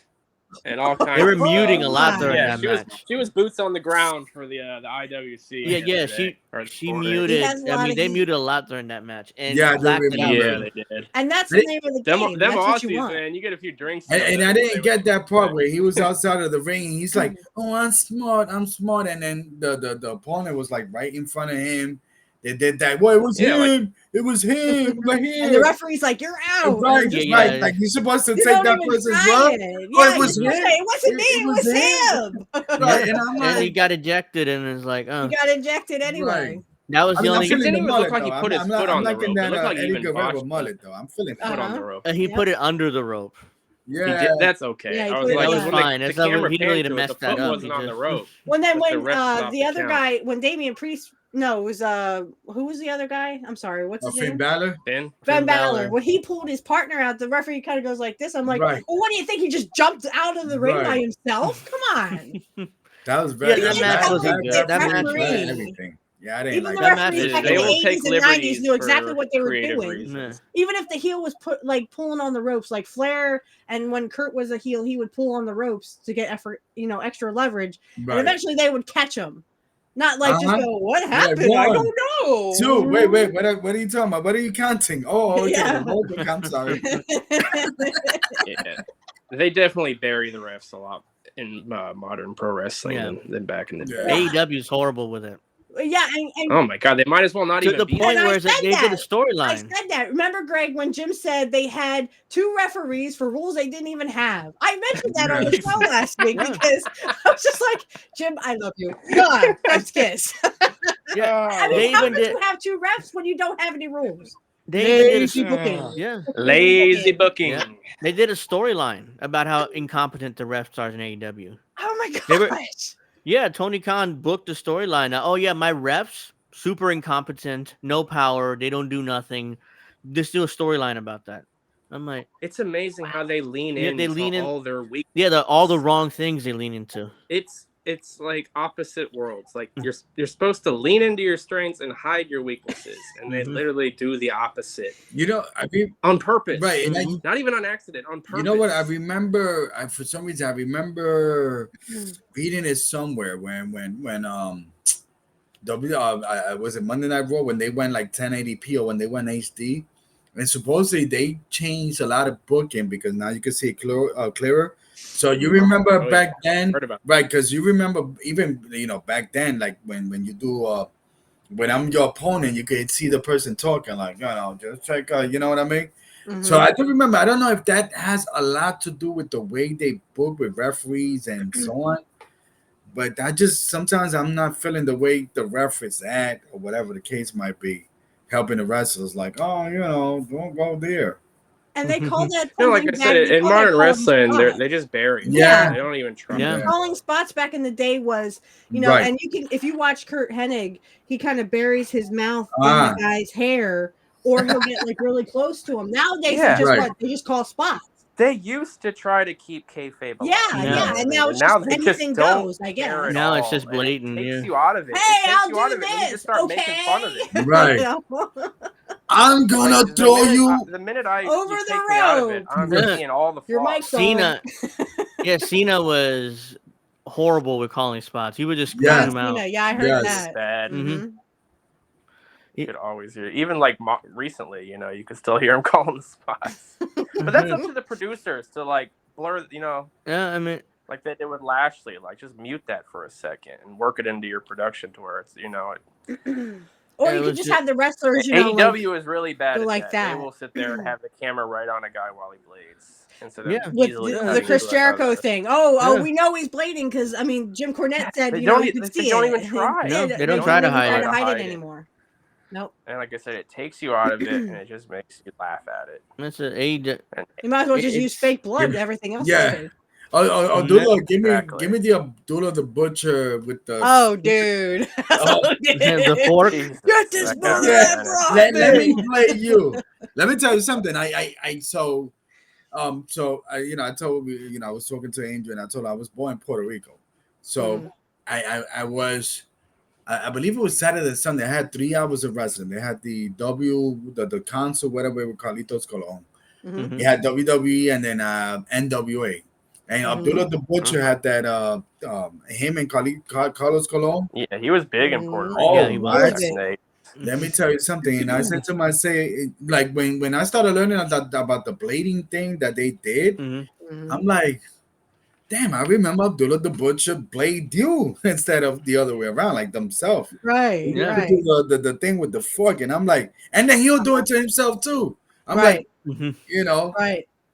But And a now lot of wrestlers would not do that because if I don't know if you guys heard the story either from Brett or Austin, but actually Austin trusted Brett enough to let Brett blade him during the WrestleMania 13 match with him and Brett at WrestleMania 13. One of the best But matches. usually wrestlers just did it themselves because there was a story that a guy he just cut him to the bone. Yeah, Literally New cut him Jack to the did bone. that. Yeah. Was it New Jack? Well, I guess it probably before New trust Jack, but what did New Jack then do? Yeah, he stabbed you. he took New Jack was a menace. he took a poor kid. He was 17 and did it. Oh, I I'll remember. cut you. I'll cut the shit out of you. I'll Mass cut you. Don't transit. worry. He used a scalpel, a surgical scalpel. Right. Just did that and cut him to the bone and just. And then he beat the shit out of him for like the next 2 Right. years. Yeah, too. he beat Like, the that shit out wasn't of even him. Stop there. And his Like, father that was wild. like, the kid's father. He's 17. He's 17. I'm like, Well, why that's did not you what he let him? told New Jack. Yeah, that's Right, that's not what he Yeah. told Paul Heyman. Why is he lying Right, to these promoters? And the reason Yeah, he New Jack tried to didn't get sue in him trouble too. Yeah. was because that dad called him the N-word at the event, and Paul Heyman testified that he said the N-word, and that's how New Jack basically got off on that because they took him to court. Like, Yeah, I they do were trying to get him remember Yeah, that. they for were. Oh, assault. yeah, I heard about that. And Paul Heyman took the stand and said that like the dad, called him the N-word or whatever, and Jeez. that was kind of when everything turned in New Jack's favor, and he got acquitted, and then he stabbed that guy, and then the guy dropped the charges if he would work with him across the country, and he just ditched him, and then New Jack was I guess he threw that guy off the scaffolding, and like I guess he took that. I guess he ran with it with every mess that he has. Oh, they call me the N-word. Goop. I'm like, yeah, man, bro. He had some wild promos back. Oh, in he Smoky was Mountain. wild. Yeah, but he worked for Cornette. Yeah. I Yeah, like he worked New for Jack, Cornette. but yeah, he was a wild dude. Like that like when they It's hard not to appreciate the character and the dedication to kayfabe. You know what I mean? Yeah, wild dude, man. He definitely took it too far, but that was kinda how hard not you to did it respect back that. then. Yeah. Yeah. I have a funny story for you then, D, because I actually was listening to Dutch Mantel's little podcast that he has on YouTube, and he was talking about how Curt Hennig got kicked out of Puerto Rico. Wow. Well, you know what? So I'll what do you got to do to get kicked out of Oh, Puerto no. Rico? wait. Hey, so I'll piggyback that. That's better than actually being killed. True, they would throw batteries in. I mean, Puerto Rico does. Yeah, you got well, lucky, you guys huh? remember, You just got the adios. right? Well, you guys know the story with what's his name, Bruiser Brody. Bruiser Brody. Yeah, he was killed in And Puerto Rico. unfortunately, because it's funny. We come some. I think I was watching, and I think what is it, Vice or somebody was doing the territory thing, and if Tales of there's the Territory. one, right? Yeah. If there's one territory. I mean, I don't know if Puerto Rico is part of the NWA. I don't know. I don't think they I were. think they were separate. Yeah. Right. Dutch Mantel says they were kind of separate with it, Got, but I'll tell the story real fast. So yes. basically what happened was Curt had he had a spot, he had to be under the ring. And you had to keep kayfabe in that time, right? And Mm-hmm. it's not like he could just go to the bathroom, even though he had to go to the bathroom. So he found a bucket and took a dump in it, and then left it for the ring guys. And Dutch said that was pretty funny to Curt, but I mean, he was Wow. never asked back to Puerto Rico again. Wow. Classic. So he took a dump under the ring, left it for the Hey, ring. Do you we gotta do do, what you do, gotta do. But I mean, Mhm. he couldn't go. He had a spot. He had to stay under the ring because he was a surprise. No one was supposed to know yeah. he was there. Who Yeah, did? they Do should you have remember who he appreciated that fought? dedication to kayfabe. No, Dutch No. doesn't remember the match. But And again, let's just hope it wasn't the guy that Bruce Brody fought. no, The I think this is Invader, in the one of the Super 90s, like the Invaders. early Yeah. 90s. Yeah, Wow. when he was Mr. Perfect. Well, I'm Yeah. surprised that he was there in the early 90s because Puerto Rico took a hit after that. Yeah. Nobody wanted to go there. Yeah. No, and the fans would throw batteries. I can't believe Dutch said that. They're like, yeah, if you had heat in Puerto Rico, they would Yes. throw batteries at you. I was like, Yes. are you kidding me? I mean, WCW, they would throw golf balls, or they would throw, I remember when they would throw the drinks in the ring Oh yeah. at the Yeah, NWO. When Yeah. Hogan Yeah. turned I mean, Curt heel, got hit by a drink right in Well, the head. have you Bounced guys right seen, off. Bischoff too, right in have, the face. Mhm. have you guys seen Nice. the Bruce Brody Vice thing? I don't know if you guys seen it. Dark Side of the Yeah. ring. Yeah, I've seen that. I didn't see it. So I didn't, basically, but I've heard of it. I've heard the yeah, story and many times. basically, how can I say? That's what I think Carlito's kids was talking about. That when Bruce Brody was bleeding, like he didn't die immediately. He died because of and then the ambulance was like, "Is this real? Is this part of the Yeah, game?" kayfabe. Yeah, you know what I because mean? they were thinking it was all kayfabe. Right. So, And that guy got off because he said it was self-defense. But what Dutch said was that literally they wouldn't call anybody to. They knew what the verdict they were going to call because they didn't call any witnesses. They had. I mean, people didn't even know the court trial took place. They got the They subpoenas found out after. after the fact. Yeah, They got the found out subpoenas after the the trial. Yeah, Yeah. literally. Wow. And it was in Spanish too, so they really can understand what the subpoena even said. So. You're gonna have a couple of We got a Malachi gringo. Black singles match on TV. Just FYI. What did you say, Andrew? Gringos? They got a couple of gringos in a Puerto Rican court. They'll be like, huh? Yeah. What are they saying? What are they saying?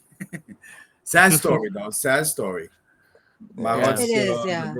Roots of Brody. Great wrestler. But I've seen other. He was a little before my time, but I did. Yeah, he died. watch When did he the get? Vice documentary, and I hear nothing but good things 80 about him from the Cornet. Was That it 88? 88, I think. Yeah, because I think that was right after wasn't it right after, or I think it was before, when Adrian Adonis passed. Yeah. His little accident in Norway. And One keep day in in mind, Norway. you had Ric Flair that went to Puerto Rico. What's his name? Kamala, yeah. Kamala, yeah, he worked down there. right? So I always said that Puerto Rico is one of the more underappreciated territories, but I understand that they're not part of that thing here in United States. But at the same time, it's like that Bruce Brody story really was that thing. It was that, hey, Yeah. And there's a lot of people. Hey, man, at least they're coming around now. That Backlash Puerto Rico, man. I mean, that was a tough. The fans. A tough road to hoe because they Ric Flair sent David Flair there because he was green and they wanted to teach him to wrestle. Ric Flair just said, do something with David, and David didn't stay long in that territory. I hate to tell you, but he didn't stay very long. Yeah. They would have ate him alive down there. It seemed like Flair didn't know what to do with his son, so it was like, just send him to Puerto Rico and let him work down there. Yeah, I know. I think he did that on purpose. I don't think he really cared about David. Yeah. And that's honest because, again, the last match that Curt Hennig had ever was with David Flair and was an axe on a pole match. So they not only did they not care, did Flair not care about David, but I don't think other people cared about David either. You think Rick gave up on his son, like at that point? He was more about Reese, and Reese is the one that kind of Right. passed. Yeah. He had a problem. Wow.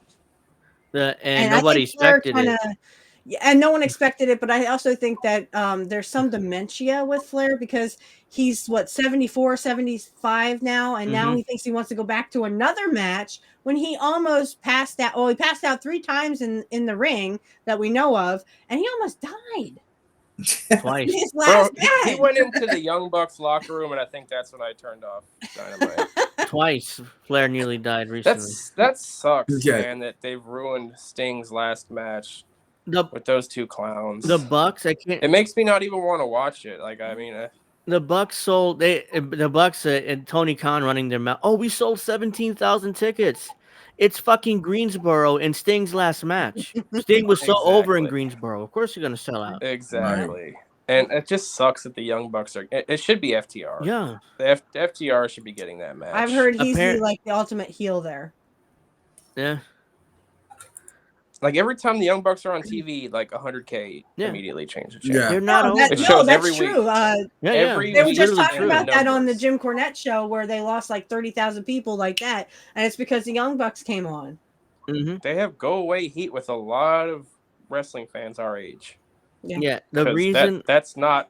We look at those guys and we're like, man, I could take that. Dude. Yeah, I'm bigger than all he would do is flip over me and like a little freaking boy cheerleader. I'm like, what are you doing? You wrestling or are you cheerleading? What are you doing? The only reason why the Bucks were so over because they were independents, and all you would see is little clips of their matches. Yeah, but over with who? And the fans with the IWC indie fans. You know? Because it was the Young Bucks and Wrestling Observer Arena. Yeah. That's what I was just going to say. They gave that's their fan base. And David Meltzer gave more 5 stars to the Young Bucks and Kenny Omega, and those dudes couldn't even lace up Curt Hennig's boots. No, and they're having matches in like bingo. Right. Well, I mean, you know, so like Will Ospreay just had a match in a bingo hall this past weekend, and then the Young I'm supposed Young to Bucks think that he's some big. Imagine Roman Reigns going to one of these goofy indie promotions and wrestling there. He wouldn't. No, you're not a big star if you're doing that. Yeah, even if his WWE contract allowed him to do it, he still wouldn't do it. I mean, why would you show up? Of course not. And that's why Moxley sucks too, because he does. I don't know. Brian last in front of 100 people. John Moxley. And they hit each other with light tubes and stab each other in the head. Like nobody. And he kisses people randomly. What is with that? You are a straight guy married to a woman, John Moxley. Stop kissing random men. When he was in WWE, that's right. Twinkle Toes McFinger Bang. That's what he calls Kenny Omega. Twinkle Toes McFinger Bang. Yeah. But when Dean Ambrose was in WWE, he was good. You know, he was decent. You know, it wasn't like he was horrible there, because McMahon never let him get away with the bullshit he wants to do. So he was decent. But why would Moxley want to kiss other men? You're married to a woman, dude. I don't know. Not in his head. Exactly. It doesn't make any sense. Stop kissing men. Something in the waters of Ohio, I guess. Plumber he bites dudes. He kisses dudes. Like he's just a Plumber Moxley. Yeah, Plumber Moxley. John Moxley. Old man Barker. You're absolutely right. You know, I just want to go back to the Young Bucks. So the Young Bucks, I guess they were coming with the Briscoe brothers. And all those independent people, they were in Ring of Honor together about 10 or 15 years ago. When Briscoes were actually good. When Cornette ran Ring of Honor, they were there, and Cornette hated them. He didn't want to use them, but it was like, well, they're here. I mean, whatever. We'll put them underneath, you know, with some other tag team, so they don't ruin my main event, which was Cornette called those guys the minute he saw them. Yeah. And he's still right about him. Yeah, that's right, and that's why he calls them the, you know, the young Hardly boys. Yeah, the Hardly boys are like, the young turds or something. The Buckaroos. But like, they suck. Yeah, and he says they're just like male cheerleaders, just jumping around doing flips and you know, I could see that if I want to go see male cheerleaders. They don't look like they could win a fight against an right, and they look like Hook, just like Hook. He doesn't look like a wrestler. His dad did. Oh, Taz. Everyone knows who, you know, but Hook is just like this little puny They Dude, ruined Hook too, oh, I'm man. telling They you, had something. it's there. They horrible. stuck They him. ruined They that. stuck him with They Danhausen. ruined Mark Yeah. Briscoe. They could have done a program with MJF heel And all and Mark because of Briscoe aligned Jay. him. They Mark were Briscoe would trying have to been the do a biggest tribute to baby face of that Jay. company. Yeah, they They were didn't trying to do a use him tribute at to Jay all. Briscoe, Nope. and they just totally destroyed Mark Briscoe. They had money in that when Mark Briscoe they first messed up. arrived. Tony And MJF doesn't. was still a heel, and MJF Yeah. it could have been good, man, and And they just threw it all Tony away. Khan doesn't care about money. He just cares about collecting his wrestler toys. And those guys love him for him. They love him for it because they don't have to draw money. They're taking him for everything he's got. Yeah, Like, they don't have to draw you know, money. he's They friends love with him. the boys. He's a money mark. He's a to mark. T. Yeah. Money Mark. Hey, Dad, I need more money. Isn't that what Jim Cornette said the other That day? company has to be losing millions of dollars every. And they're just throwing money every which way. They don't just think care. about there's like 200 And they people on don't that care. roster. The Probably getting cons. paid an average of 200, 300,000 a year. They're probably paying at least 80 million a year just for talent. Not even counting airfare expenses, 5-star hotel rooms, catering, Which TV, production equipment. For these shitty wrestlers that do shitty things.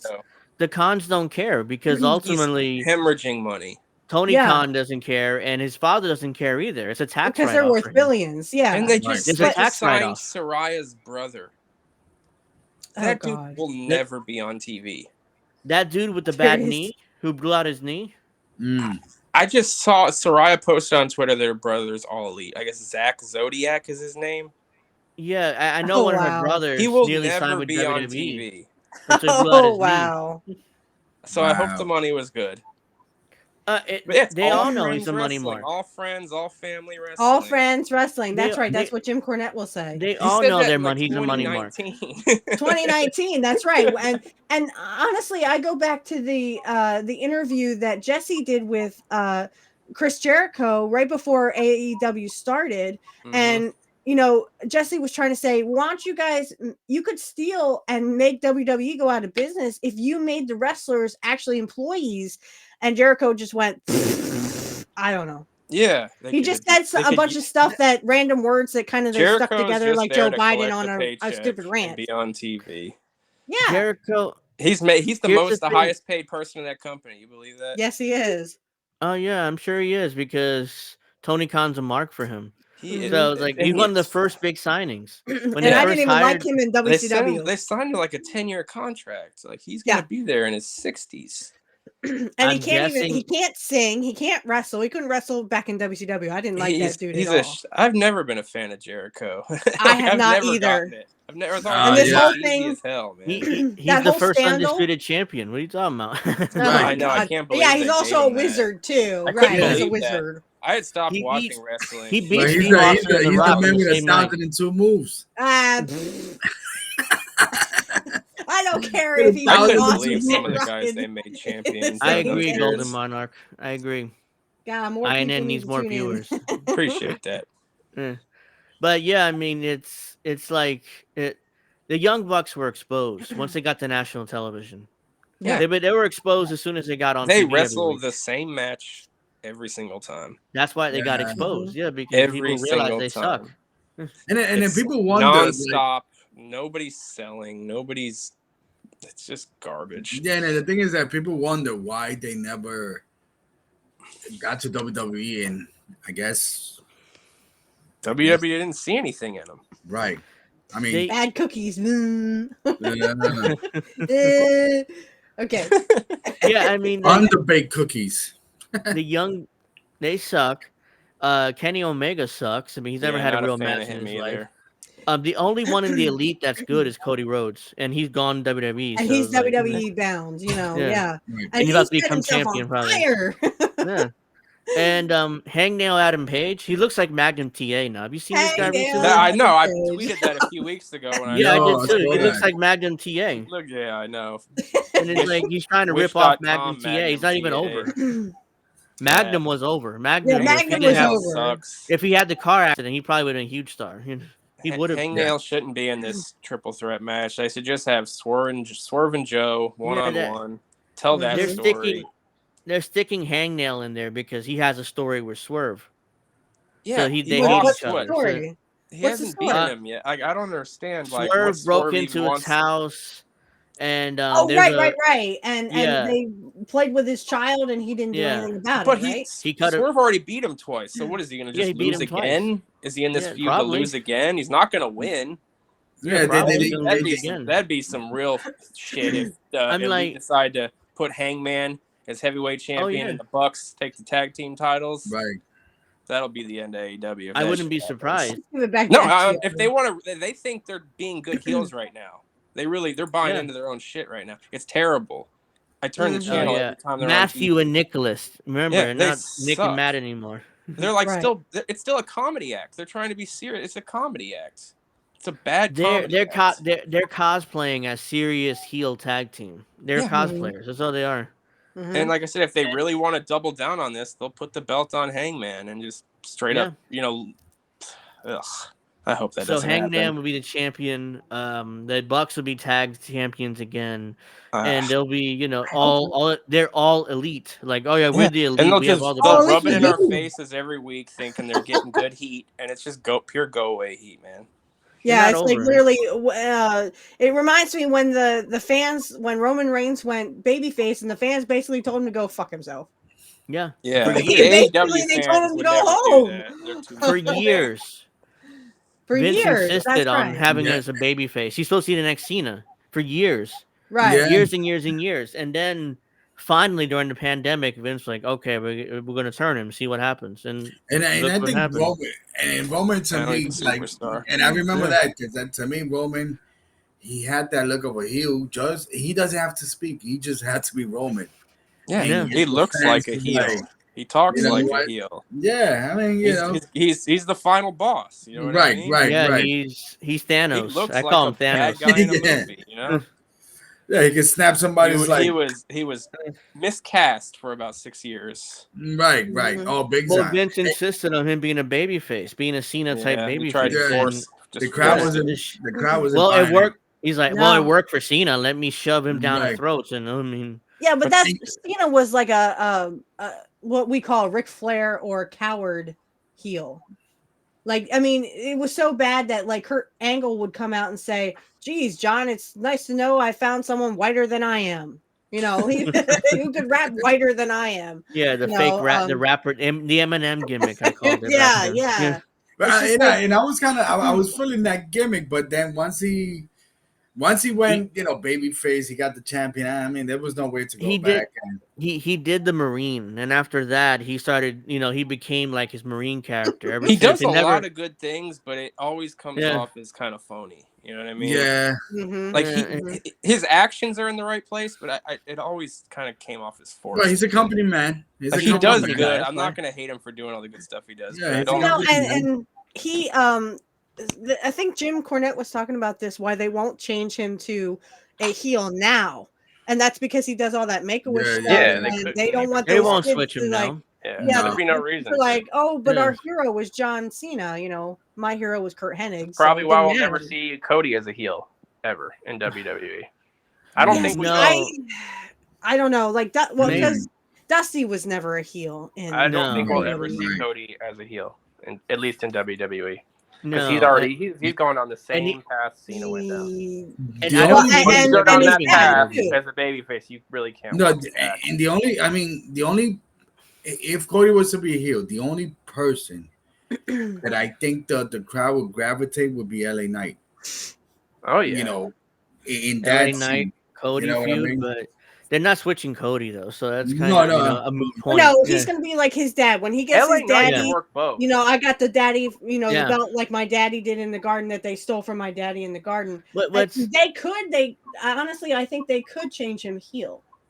At that point, it would be like, okay, your story's told now. Now you can go be a bad guy. There's a story to tell with that. I just don't think Cody has it in him. I think he really sees himself as that little all-American baby he face. Sees him, the American Nightmare he calls himself. But I was thinking, like, he could just start ramming on, America if he's called the American Nightmare, because technically everything he would say would be right about America. You could just run down America and say, nightmare. Yeah, we're a pretty easy punching bag right now. Right. Yeah, low-hanging fruit. I wonder. I don't think Cody wants to switch. Remember back in AEW No. when I'm not saying now. I'm saying, once the story is told, he gets, the belt back from, in MGM or MGS. More power to him. Then if they want to switch him heel, I don't then that think would they'd make more ever sense. force it. He would be having to get booed by Yeah. a lot of even cities. if you remember when he would was have to force. I don't think they could just. When you remember in manufacture that heel AEW, turn. he was being booed out of the building, Yeah, and he still had to wouldn't leave. turn. He had to turn heel or leave. Yeah, Those he are his couldn't. only He two still wouldn't options turn. at that He point. was EVP. He could have turned. He was yeah, still trying Tony, to be let that me turn. baby face, Yeah. getting booed Oh, those by EVPs. 2/3 of the crowd. He was the only EVP that cared. I mean, the other guys were just morons, Yeah, I mean, I it hate clearly EVPs shows. Like I because said, they're the show ones that sucks if ran you're Punk lucky. out. Yeah, the Omega and the Bucks, they ran Punk out at AEW. And Tony Punk was the got greatest thing around that going bad. for him. And I agree Yes, with he was Jim their top Cornette on draw. that. That was their top draw, and Punk they versus literally ran him MJF out. was the best thing AEW has ever done. Thank you. Yeah. I agree. Mhm. But then I watched those there was matches. still Kenny more meat Omega. on that bone too. Yeah, and they what couldn't sucks, have. that we didn't get Punk- that story finished because Punk was, if you remember, right before he Jack. left, he was the real world champion, and he was going to be and the MJF devil. I'm convinced he was going to be the devil. I think that was the original telling plan. the story, and they're just like, "Fuck it, make Cole the devil." Well, why That did was he the come original back, plan. though? Why did Punk come back to WWE And that would if have he was worked. hurt? It wouldn't have won worst storyline of the year if Punk was the devil. I'm sure. Yeah, he was supposed to be the devil initially. I'm sure of this, but he signed with WWE instead, and they kind of Tony didn't know what to do, so it's like just make Cole the devil. Well, even that was they ran ridiculous. him out of there ridiculous, like he was nothing. obvious, Oh, my life was threatened. contrived. Oh, come on, Tony Khan. What promoter would say that? Imagine Freaking Bill pussy. Watts or Vince McMahon. Yeah, that's why I said pussy. Yeah, or I think Jim Cornette said that too. Yeah, You pussy. Jim Cornette, he's a promoter. I mean, imagine him saying that. He has his life threatened. That's why I had to fire a wrestler. Well, that's why Jim Cornette was like, I can't believe that pussy said that. Yeah. But I want to know, is CM Punk hurt? Did he come back to WWE just because he was hurt? What happened there? I mean, why is he not wrestling? He came back at Survivor Series in Chicago, which got that big pop. Right. Then he got hurt at the Royal Rumble, his first match in WWE. Oh, okay. Drew McIntyre injured him. Seth at WrestleMania, and that was going to be 2 months of great promos that we're Yeah. going to have to wait for. And now that's gone. Now we get Because they had McIntyre already Rollins. started burning each other, and it was fucking good. Yeah, it was good. It was going to be good. I It was expect good. that match to happen at some point, but now Probably it'll happen at 41. Yeah. Punk, only this time Punk will have the title. And Seth will be trying to get it back, I think. And yeah, I mean, I expect they're going to transition the belt to Punk. Or maybe, I mean, I like Gunther. He's an old style heel. Gunther's from the best the 80s. heel. He's the best real heel in the business right now. He's an old style heel. When I was growing up, and it was he doesn't try to be cool. Guy. He doesn't try to be like a tweener. He wants to be a heel, and he embraces that fully. Yeah, Jim was trying to compare him to like Curt Hennig heel. Like he's that cool heel, but yeah, he's still a heel. I sort of agree with that, but I don't know Gunther that well. He doesn't get any cheers. Yeah, I could see that. Right. There's a good and I could see that. That was the same with Curt and when he was Mr. Perfect. No, and it's funny with Gunther. He got that entrance where he's built from what country again? Austria. Austria. I think he's Austrian. Right. So, but then if you look at, I hate. Well, you can't say I hate, but my understanding is that Hitler was from Austria. Right. So there's definitely parallels there. Right. So Gunther got that. They're not screaming it at you, but there's right. There. They kind of like So that's the thing with Gunther. I like Gunther a lot. He's one of my favorite wrestlers. The Duke could work. He lost a lot of weight. I think that's who Cody's going to be wrestling at 41. Yeah, Cody and Gunther, top face, top heel. And I think you have to put over Gunther in that match. I'm sorry. Because Cody been champion for a year at that point, that's enough. You do, man. I think you do. You I have think to by put then, Gunther over. If they haven't, decided, we're just going to let Roman Reigns stale by then as a champion. I don't think Roman's going to be champion again when he drops. I hope not. I mean, it's been too dang long. I doubt it. Okay, and 3 years is enough. Probably. I won't be surprised if he goes to the move. Yeah. I won't be surprised if he follows, or I'm not going to say follow, but The Rock. I won't be surprised if he takes a break. Is. Yeah, I won't be surprised. Then he'll come back and be that special attraction. He'll basically blueprint what The Rock did. Right. Yeah, he'll be that special attraction that comes back. Like the Brock Lesnar role. Yeah, I don't remember The Rock being champion for 3.5 years. I mean, come on, No. enough is enough, I boys. mean, no. No, this hasn't been done since Hogan. Hogan. Yeah. Hogan But was he champion also 4 beat- years. Yeah, but he also beat who's Nobody had the championship belt this long when I was, watching as a kid. Back No, in the late I would say 90s. Paul No. Orndorff, but Like I thought think Hulk it'd be his Hogan had the thing. WCW title for a while. That was only like A year. I think Yeah, Hogan's I mean, longest Austin reign didn't I was felt like have he 18 had that months. belt my entire childhood. Jesus. My issue. That's because he just kept passing it Right. back and forth between. Yeah, he Yeah. kept then switching my- it to him. Mhm. Yeah, my issue with Politics. my issue with having, like, I'm cool with, like, let's say having the belt for like a year. Mhm. My issue, what happens when you have the belt for that long, and what happened with Hogan, is that, like, I think you was mentioning, Richie, is that you have Paul Orndorff. You really gonna kill a lot of characters, like a Mhm. lot of Mhm. just You're gonna bury all the baby. Yeah, that's why they're faces. scared to take it off of them because Right. they know it's going to have a huge ripple effect big Yeah. time, on the product. I mean, like Right, you but- don't want to fix what ain't broken right now. I mean, right? Right. Well, and That's then, why- they're killing it. They're selling out house shows. That's why I think that it's a good Mm-hmm. chance Cody may lose at WrestleMania I Because- wouldn't be surprised. because they're trying to get him past that Hogan.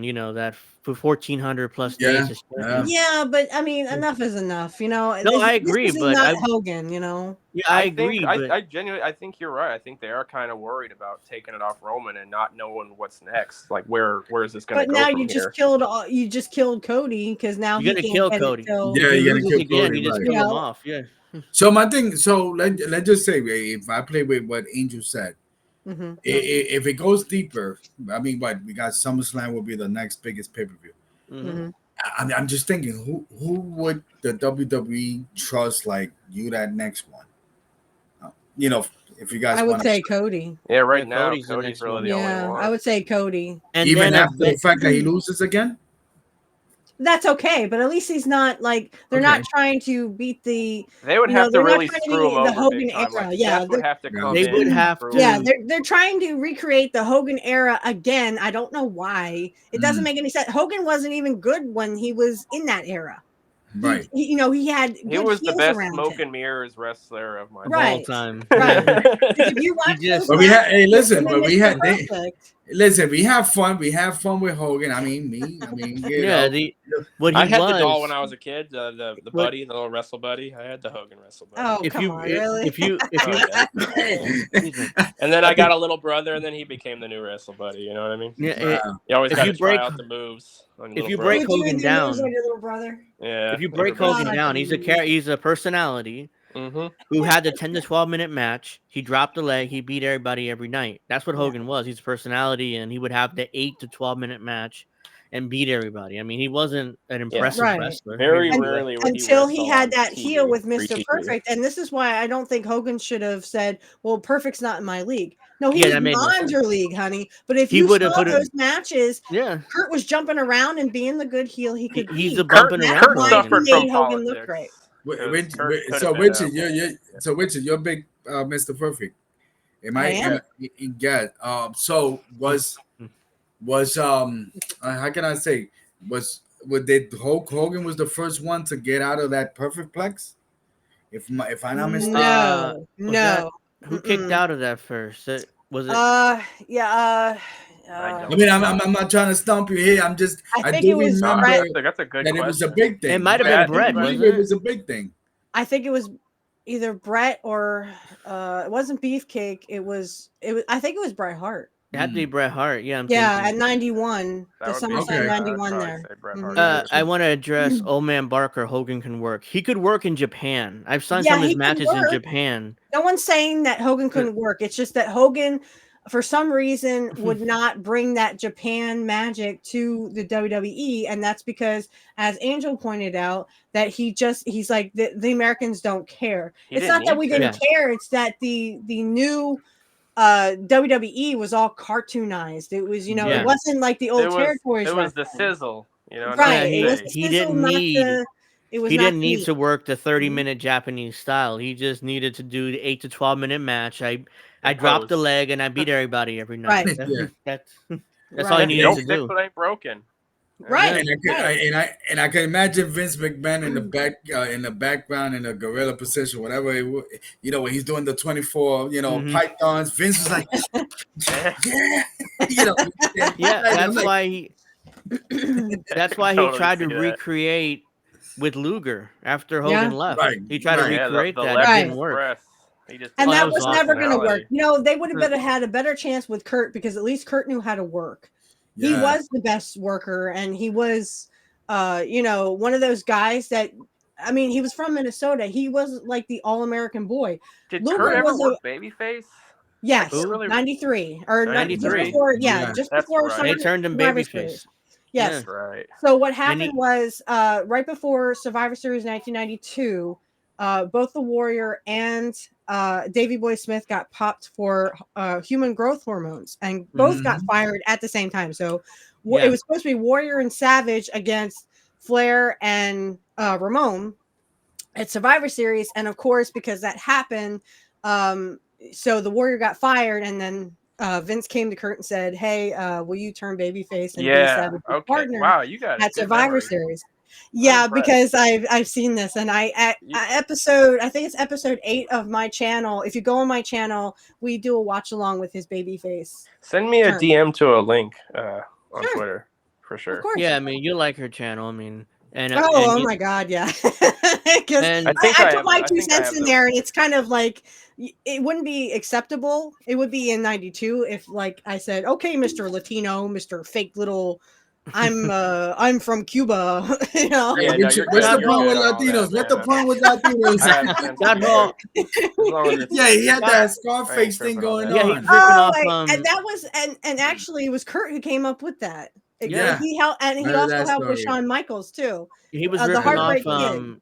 Yeah, he was ripping off Scarface, and Vince Yeah, never saw yeah. Scarface apparently, so he Yeah, didn't he know. No, but He just Kurt thought had that was the mentioned it original. because that's why he Hey, Chico. and he also heard the Heartbreak Kid. It was a lyric from a country song, so that's how he helped Shawn Michaels as well. Wow. So yeah, I mean, You can attribute Scott that to Hall Kurt did. Hennig. He did Razor Ramon well. I mean, it wasn't Oh, like yeah. he was shit at it. Yeah, he did it Oh, well. yeah. It's just, And if you saw him in AWA, I kid you not, you guys would be like, "That's Scott Hall. That can't be Scott Hall." yeah, that's He had I know. he had I this saw him. big afro hair. And Yeah, he had with cowboy the boots. mustache. AWA. Like, Yeah. Yeah. That's Scott Hall. That can't be Scott Hall. No, I That's mean, Scott Hall. no, I mean, he did a great job at raising yeah. Ramon. That I think back then, if he had Google, I think Fidel Castro, Razor Ramon, did they take pictures together? Oh, Yeah, are they twins?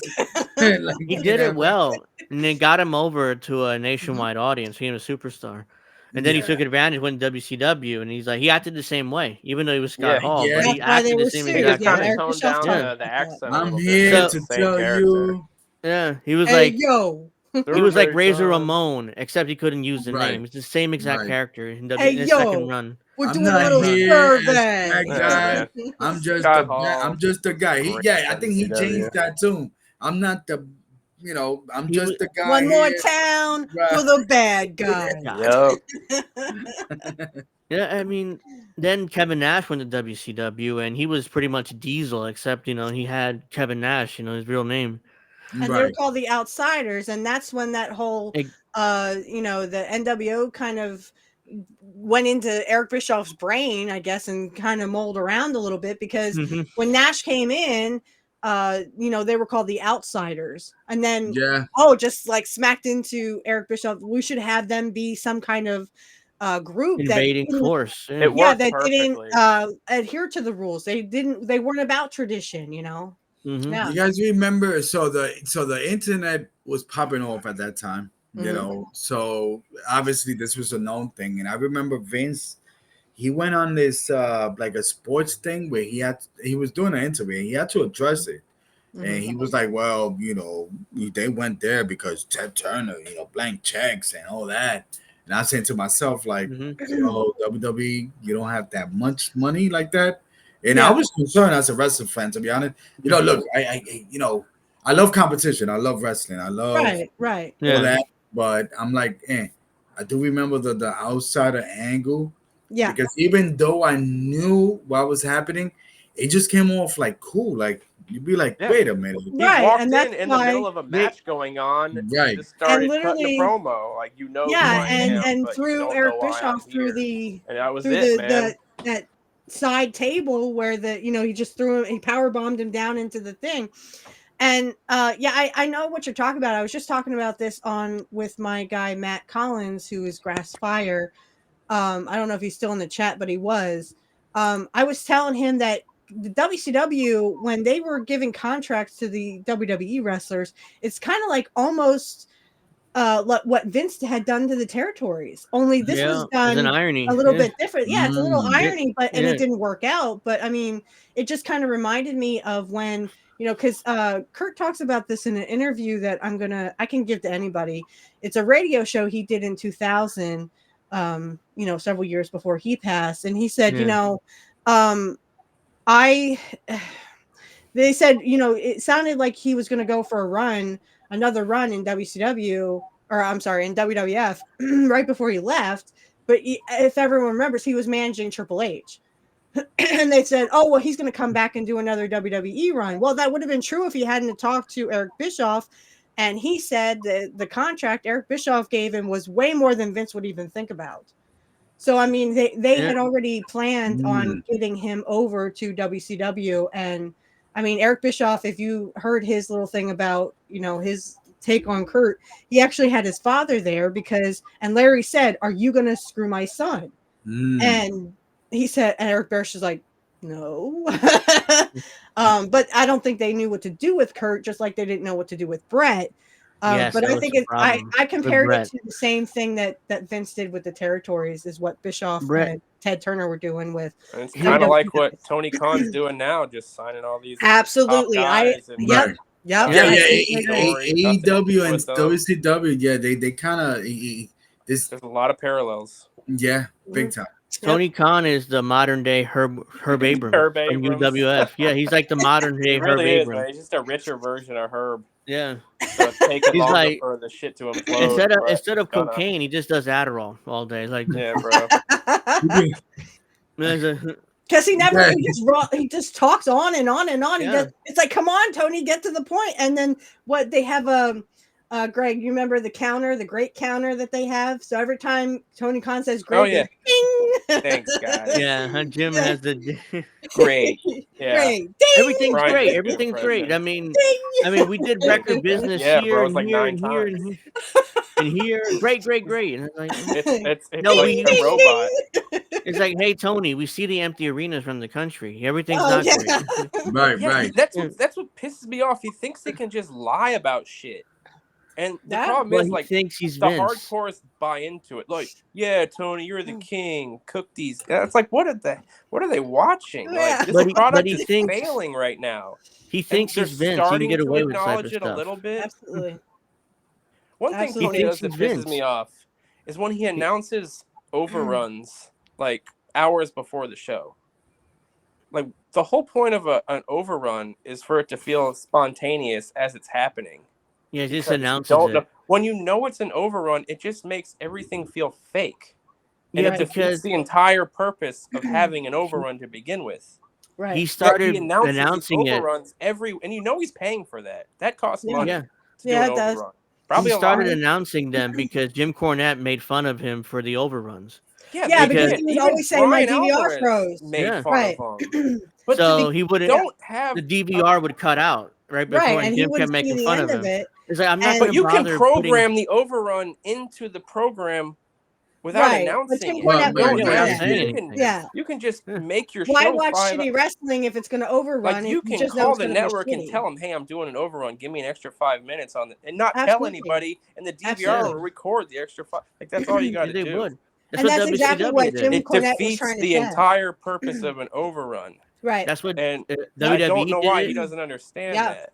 They did it in the 90s. WWE did it all the time. Yeah, Bischoff did it all the time. Yeah, but Bischoff it worked did it too. because but nobody announced 5 it. minutes before the show was ending, and Shivani would be like, "We're staying with this as long as we're we need staying to." with and that made it feel real and spontaneous. And it was like, we're going to have a great, whatever match it was, we're going to have a great main event, and a lot of that was, the NWO was a part of it, or Hogan and Sting, and that whole, and they would build it up. But I mean, at least they had a story and something concise that they were actually trying to overrun.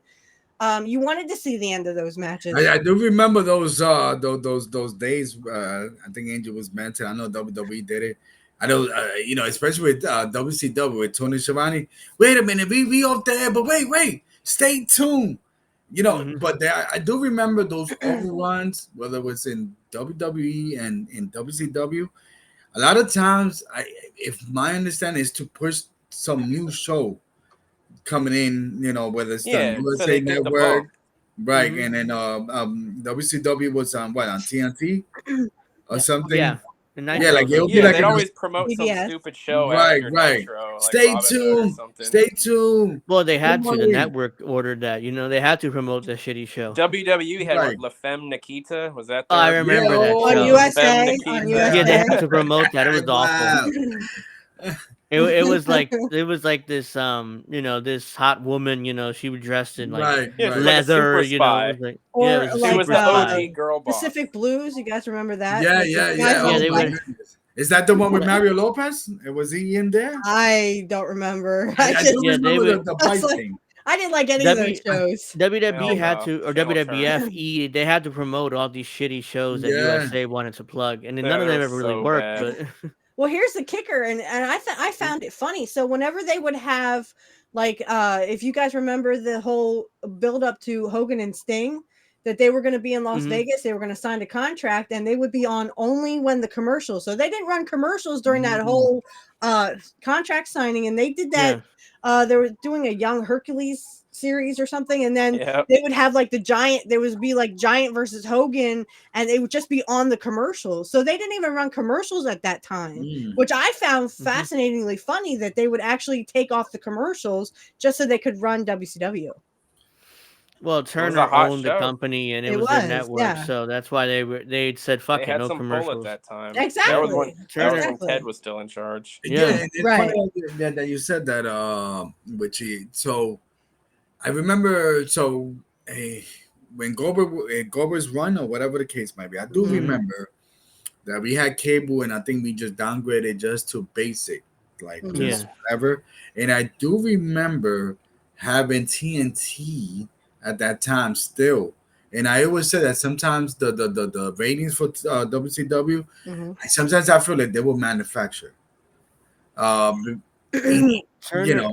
It could have, but I don't think that Turner really cared. It was more like Turner was kind of like the backbone. If you ever hear Eric Bischoff, talk about that, there was other inklings below him that they didn't even care that it was a wrestling program. They didn't know what to do with it. They know they needed a wrestling show or promotion on TNT. No, most of Turner hated wrestling. Yeah, they didn't want WCW. They were forced to. The only one who loved it was Ted Turner. One of the highest shows on cable at the time. That's why Turner wanted in. Yeah. Every other show, every other executive hated it. Ted wanted WCW, which is why it was still on, even though every other executive hated WCW at that time. And Eric Bischoff says, it was kind of like we were on our own, and we were what they call the bastard child of Turner Network Broadcasting, and that's because how no one knew seen what to by do most with executives. it. Right. When Ted kind of relinquished power after the merger, he accidentally relinquished power. He didn't know he was relinquishing power until after that merger. I always remember that merger. Yeah, and that merger. Once that merger happened, WCW was dead. It was a matter of time. That was my thing. They sat down with Eric Bischoff. This is what Bischoff said. They sat down with him and said, we should make this a family program. And Bischoff said, but that's just exactly what Vince did before the Attitude Era. And that's why he was losing in the Monday Night Wars.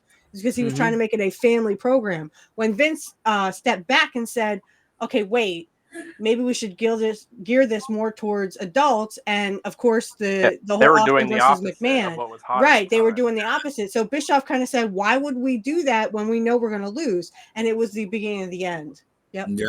They didn't care about that. Bischoff said he should have resigned right after that meeting, but he didn't. Yep. He stayed on longer. He stayed on. Back in that Attitude Era, everybody likes to give the top guys credit for those ratings, and they deserve it.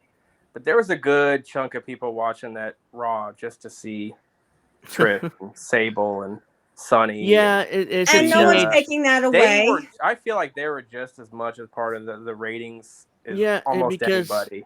Yeah, Because it was I was a a not 90s. taking teenager that then. away from them. Uh-huh. I just think that a lot more people wanted to watch Austin beat up Vince McMahon. Yeah, which was the appeal I of enjoyed Raw. that. Which is what thoroughly. they wanted, because the middle class felt like, in the real life, Yeah, Vince told a says real this life in the Imagine. rivalries that Yeah. the whole Austin versus McMahon was, the middle class versus the The blue, rich. or The the ruling rich, class. the Yeah. ruling class. Thank you. Yes. And So they loved it. We all ate and it up. I yeah, mean, it we was all like hated Vince man. McMahon. We all wanted to Yeah. see Vince McMahon get his Because comeuppance. Vince McMahon was the proxy for all our bosses. We've had that That's right. asshole boss. Whether it in was a our life. boss or a mom or a teacher. dad or It someone who was was a abusive. proxy. Right. Like Vince was the proxy for all that That's heat we right. have in And our you could life. live vicariously through Yeah. Austin. Hell And yeah. when Beating up Austin would Vince. actually get at Vince McMahon, we're all like, yes, trust me, I bought the pay-per-view for St. Valentine's Day Massacre so I could specifically watch Austin beat the living hell out of Vince McMahon all I over was the more damn excited about cage. that match I than love that. Yeah. Wait a minute, we got Paul White sided, Paul White. But that's Paul You can White see is the here. knife. Yeah. Did you guys Yeah, see it's the like knife? Oops. Oops. I mean, We weren't my supposed to film that, I'm sure. yeah, man. My thing And I was with like, that, oopsie. and then my thing with the that situation, the thing, like, you gotta keep in mind, Stone Cold was something different. Mhm. Whether gotta he go would to the say bathroom. ass, I gotta go to the bathroom. he would right. So when he said those things, as a wrestling fan, you just like, right? I mean, again, I think this was the same time with ECW. Yeah. Yeah. But it was so different when WWE did it, and you believe in that product. Like, oh, wait a minute. Stone Cold was so believable. Yes. Oh man. Yeah. He was so believable. And the catchphrases, they would just roll off your tongue. They were easy to remember. They were easy to play along with. My I favorite. remember being at school getting in trouble for repeating some of the stuff I heard on these programs. I didn't really care, but my favorite was, and it would always start with the asshole. Yes. I don't know how good your hearing is, but you got about 15,000 people calling you an asshole. Well, he knew how to play on everything, man. He was right. good. These guys didn't That's need right. scripts. And These not guys only would just that, go out there and say it. yeah, not Say only what they that, felt at the time. the other thing with Stone Cold, Mm-hmm. right? If you look at if you look at Dusty, if you look at Stone Cold, I'm just trying to think of some wrestlers that they match their character match who they real, like their real persona. Right. Dusty was son of a plumber, so of course Right. he's the American dream, Dusty Rhodes. And Yeah. those Right. personas were kind of microcosms of the culture at that time. Right. Yes. That's Mhm. kind of what brought in a lot of mainstream people that never really watched wrestling before, because all of a sudden they could Mhm. relate to these guys. And Yeah. so relate was to the these NWO. stories. That's why the Right. NWO was kind of the enigma that kind of started it all. Yes. Because I it was always thought with the NWO when I was who's the third man? I remember telling my friends it Hogan. has to be Hogan. Yeah. And I'm like, oh no, Really? Hogan would never. Hogan's not a bad guy. I was like, no, it's Hogan. Yeah, because because he was Hogan was not doing well as a baby face. Yeah, so so everybody knew yeah. that it had to be done. Eric It's like Bischoff. the higher power. Man, Well, who's am higher I than the Vince only one that McMahon, didn't think right? it was Me all Hogan? along. It was Vince McMahon who was Yeah, the higher Hogan. power. And they were like, oh, it's Jake the Snake. Oh, it's Bret Hart. I'm like, Right. no, No. who's higher than Vince McMahon? Now, come Yeah. on. Really? You're Yeah. not using your brains at this point. So Hogan had to be the third man, and Eric Bischoff said in his podcast he had Sting. He convinced Sting Yeah, to turn Yeah. heel. exactly. They That I've almost heard. was Sting. That's before Yep. Hogan. Hogan said Hogan was doing initially it. turned it down. Yeah. He said, okay, thank you, Eric, for coming. And he's like, Yeah, he no turned way down Hulk's turning going to heel. Then turn. Hulk saw but how he, hot the act was getting. Yes, and Yeah. Hulk Said, was all like, right, maybe we can That's do and it. right. Hulk was like, he Ultimate summoned Hulk Hogan Bischoff to move his right movie there, set. man. That's He right. summoned Bischoff to his movie set. Is like, who's the third man, brother? Yeah, Right. he And Bischoff's saw like, huh? it, man. He saw it And coming. he's like, oh, I'm your third man. And he's like, Oh, oh, man. okay, great. That's perfect. I want it. Then he had to tell Sting, oh, yeah, we don't need you to turn anymore. Which I don't think Sting wanted to turn heel anyways. But No. Yeah. No. At that time, I think he just kind of wanted to be that, if Hogan was going to turn heel, then he could be that baby face. I Old man feelings. Barker is mentioning the Hard Times promo, which I love. It's like, my belly just a little big. I'm not a top athlete, but that's hard times. That's hard times. Yeah. And Greg does not Jim Cornette do a perfect, Dusty. No pun intended, a perfect Dusty impression. It's like Dusty just walked in the room. Yeah. Like, who does good impressions? Bruce Pritchard. I don't know. Do y'all listen to Bruce Pritchard's podcast with? He does good impressions. Pretty good. Especially Vince. He does a Vince really well. If you were watching in the late '80s, early '90s. He does a Vince really well, Bruce. He does Cornette well. He does. Does he do Jarrett well? Yeah, I mean, Bruce. Well, goddamn. I mean, come on. Yeah. Goddamn. It's like, I can't do Cornette well, but wasn't Bruce? Motherfucker. Am I confusing? Was Bruce Pritchard the Brother Love? Brother Love. Yeah, Brother Love. Right. Mm-hmm. So I mean, I guess acting was probably his thing. Like, y'all remember the Brother Love character? That's another hated character that he based that off. That was to make fun of the televangelist. Yeah, that's a parody of televangelist. Yeah, I love you. Well, sorry, Bruce. I think we need to see other people. Yeah, with the red face and going on. And I'm like, sure. The dude was the original. And as Angel said, that red face was Vince basically doing a rib to. He was ribbing Bruce. Pritchard. Yeah, he was ribbing Bruce. And then they kept it because it was so unique. It fit him so well. I'm just like, dude, the red got to go. Right, Bruce. He's got some great Dusty Rhodes stories. Steph, I would, If you don't listen to Bruce Pritchard, I would check him out. It's behind some of the Curt Hennig stuff. But Pritchard is probably one of my I actually listened to Bruce Pritchard talk. I only heard about half of it, and then I had to leave work. But when Bruce talked about Curt, he talked about the one story that Curt would always tell, that Joe was at a baseball game and he was getting up to bat and he spit out his gum and slapped it away, and I would have been like, high five. But apparently his wife didn't like that. Yeah, Terry Taylor was mad that Curt Hennig thought it was funny. Gimmick. Terry Taylor thought the Mr. Perfect gimmick was supposed to go to him. Right? Yeah, because he couldn't really come back from Red Rooster. Yeah, that was that's interesting because Bruce Terry Taylor was that gimmick. He still defends the Red Rooster. Terry gimmick. Taylor was a good worker, but he needed something to dress him up. Like he was a good worker. That's all he was, and he needed something to dress him up. And I don't know if he could have pulled off the Mr. Perfect gimmick like the way Curt Hennig did. No, I mean, because Curt was good at a lot of stuff. Yeah. I mean, because I remember the Red Rooster, Terry Taylor. He was a good worker. What was it, WCW or what? Terry Taylor. Terry Taylor. He came in as Terry Taylor. Yeah, right. He was a heel with Bobby Heenan. And then I remember the announcers, whatever the WCW was like, he's, and I'm thinking, so why he didn't work out in there when he did the Red Rooster? I'm like, that's a waste of talent. That's because he's supposed to be talented. Well, the way Bruce Pritchard defends it is like he's the cock of the walk, he's the Red Rooster. It would have worked if he would have embraced. He would have leaned into it more. It would have worked. But they turned him babyface. They turned him against. I think that was right after. Was it before? It was before WrestleMania 5 that they actually turned him babyface and turned him against Bobby Heenan. Because if I do an episode of this, and it'll drop probably in mid-March, early March or something. Now, who didn't turn against Bobby Heenan? Well, I mean, but it had to fit. So, I mean, when Curt turned against him, it was, he turned against Flair, Ramon, and Bobby. So, so it had to actually fit the story. But the thing with Rooster or Terry Taylor, he actually did come back in 93, and he actually had a match with Curt on Raw in 93, and he was just Terry Taylor. Yeah, the crowd people to this day remember that.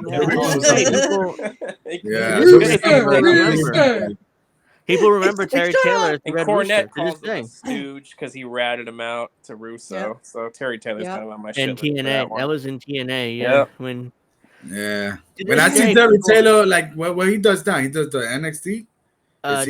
Where is he? I'm not sure what he's up to now. I know he was doing something. He might be. He's probably in. He might be in WWE. Yeah. Yeah, I see him. I'm like, is he still around? Like, really? He might be in NXT. He'd be a good coach. I mean, he's a good worker. Yeah.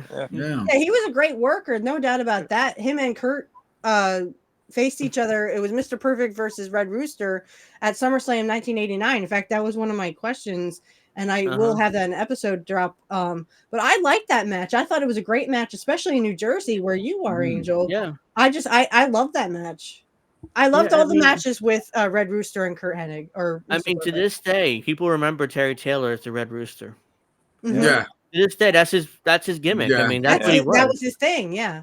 Yeah. And if he would have leaned into it, he probably could have been a bigger star. But he thought it was a rib. He thought it was a rib, so he wasn't into it. It didn't work, Like Dusty leaned into the polka dots. Yeah. When Dusty first came in '89, he had the jeans and the tie-dye shirt. But if he leaned into those polka dots, and a lot of people still think that the polka dots were a rib on Dusty. But Dusty didn't see it that way. Yeah, it could have been because Vince was like, well, he was the booker in NWA. He'll have polka dots. Yeah, I can't do the McMahon impression. Sorry. They'll have polka dots. It's funny because earlier I was thinking that if, let's say, Cody Rhodes, if he wins the championship, he does the Dusty thing with the knees and shit or some weird, like, I would love that. That would have been, like. Yeah. I think wherever Dusty is, he would actually smile down at his own son for doing that. Mm-hmm. And he does his bionic elbow in his punches, so he does honor in his matches, his father. But Curt did the same thing with his father when he would do that axe like forearm. Yeah. That was Larry the Axe's thing. Yeah. I mean, it's like, man, all this talking makes me want to put on some early 90s WWE pay-per-views. I'm gonna go remember what it's like to watch good wrestling. If you have Peacock, it's a great thing. I want to go put on an early 90s. That's why you guys was kept on Collision on. Appreciate how lucky you need a palate cleanser. You need a palate cleanser. I do. Turn on 88, 89. I just watched 90. 2 hours of Collision. All right, there you go. Garbage. Yeah. There you go, baby. God. That's why you guys kept on mentioning the Red Rooster. I kept on going. I remember that Red Rooster thing. I like when, in that match in SummerSlam '89, Curt does this. He's mocking him. He's mocking him. I love that. That was a shoot too, because that pissed him off. Yeah, because Terry hated the gimmick. Real hard. Terry hated the gimmick, so he was like, "Motherfuckers, don't be mocking me." But like Bruce explains the logic behind these sense for the kind of person Terry was. Yeah, he was a little bit cocky, a little bit, he's full of himself. He knows he's a good worker. So the Red Rooster. So it's like, let's dress him up because he was just a good worker. He didn't really have much of a character, so let's just dress him up. Red Rooster. It could have been worse. He could have been a plumber, or a garbage man, or a hockey goon, or. Yeah. But I like that. I love Curt's hockey vignettes. Who didn't like that, right? Yeah. I think my favorite was. I can honestly say this because I'm the only lady here, but I love the billiards one because I'd be like, you guys can leave. Me and Curt gonna have some fun on the billiards table. I always remember that he had the basketball. I think they had the baseball player Wade Boggs, I believe it was. Wade Boggs, they had him in the baseball thing. And in his interview, they did a documentary on Mr. Perfect thanks to Greg Gagne. Who was good friends with Curt, and Wade. They interviewed Wade for that, and he said, "I'm standing out in left field thinking, oh, he's going to hit the ball to me," and he's like, "That mother effer hit a home run the first time." Legitimately, I mean, he's a good athlete. It was a believable gimmick. Right, it was easy for him to play. It fit him like a glove. Yeah, when he did the shot, the football thing, I'm like, I've never heard. I've never heard the story that Terry Taylor thought he should get Mr. Perfect. I mean, that's a new one. I had heard that in passing, but I don't remember who I heard it from. I think I heard it on the. I want to say I heard it from the Bruce Pritchard or either Cornette talked about it. I think it was Jim Cornette. Yeah, I think Jim said Cornette that has Terry some expected YouTube that. clips from when he talked about Terry Taylor and when he interviewed Bruce and stuff like that from back in the day. Wow, that's a new. That was a new one. He says Jim Cornette will say, "You can't believe Bruce Pritchard, even if his tongue was notarized." Well, Bruce, every now and then, just by law of averages, he has to say that. Yeah. People say that Bruce is like a conduit for Vince McMahon. So if he's there in WWE still, they've worked together for 30 fucking years. If he's there still, Vince is still somehow in there in the meetings and stuff. If he's still there, Jim says, "Well, there's some people that say no, that's not true because I mean you could say that Bruce was a stooge for Vince, but I mean he had to be that yes man, or he was going to lose his job anyway." So, I mean, Vince is one of those billionaires. I think we were talking about this that doesn't like that word no. Yeah. And so, you had to kind of be a yes man around him or you would lose your job. So I can kind of see where Bruce comes from. But the reason I got into Jim Cornette was because I was looking up, there was a whole bunch of rumors that people were debunking it. And then I was just like, well, I know I heard it somewhere. Jim Cornette was talking about how when Hogan got that shiner at WrestleMania 9, and they blamed it on Randy Savage because he cold cocked him one for that's that. That's definitely what happened. There wasn't no damn jet ski. That's what happened. Yeah, and they talked about that on his show. But the Elizabeth first time I ever living heard with Hogan and is Hogan's wife at and the time, Hogan's without wife, right. Randy's knowledge. Without Randy's knowledge, and he. Yeah, that's what the rumor was. And then there's people who are trying to debunk it, saying, oh, well, I mean, even Beefcake said, it was a jet ski because he almost lost his eye. And Jim Cornette's like, come on, Beefcake. Don't believe it. You can't even believe that guy, even if his tongue was Beefcake is a stooge for Hogan anyway. Yeah, he's a stooge for Hogan. He's his best friend. That's his best friend. And Hogan got him that job in WCW. He was the acolyte. Yeah, what was he, the disciple? The acolyte. Disciple. Not even the disciple. I think I didn't recognize him. I didn't know. Yeah, I think he went to like I did not know that was. Yeah, he did. WWE or something. Right, the disciple, something. Yeah. Oh, the Booty Man. He was the Booty Man. Booty Man. That's what it was. He had that gimmick later. That was the dumbest. I'm trying to think. I think he went to like 5 different. The Booty Man, the Disciple.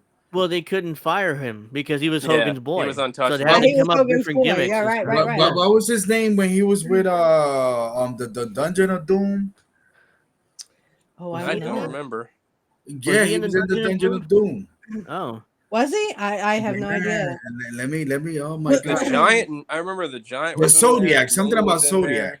Something about the Zodiac. The Zodiac. I think you're right. Yeah, you're right. Yeah, I think it was a Zodiac. He would be going like this, like with the I forgot he was in Dungeon and Doom. You're right. That was ridiculous. Yeah, I started watching WCW at the kind of towards the end of Kevin Sullivan's career, so it's like 96 when he didn't want to be on TV anymore. Did you see that match where Hogan and Savage beat like 12 dudes in a cage?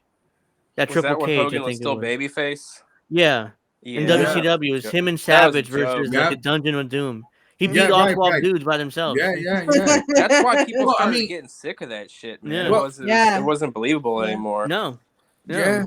I mean, that was the Dungeon of Doom angle, which was right. horrible. And in the Dungeon of Doom, I mean, it just to tell you how interesting it is, because let's say WCW was like, okay, like in WWE you have these cartoon characters, but in WCW when Hogan came with the Dungeon of Doom, that I think he wrestled every Dungeon of Doom character that was there.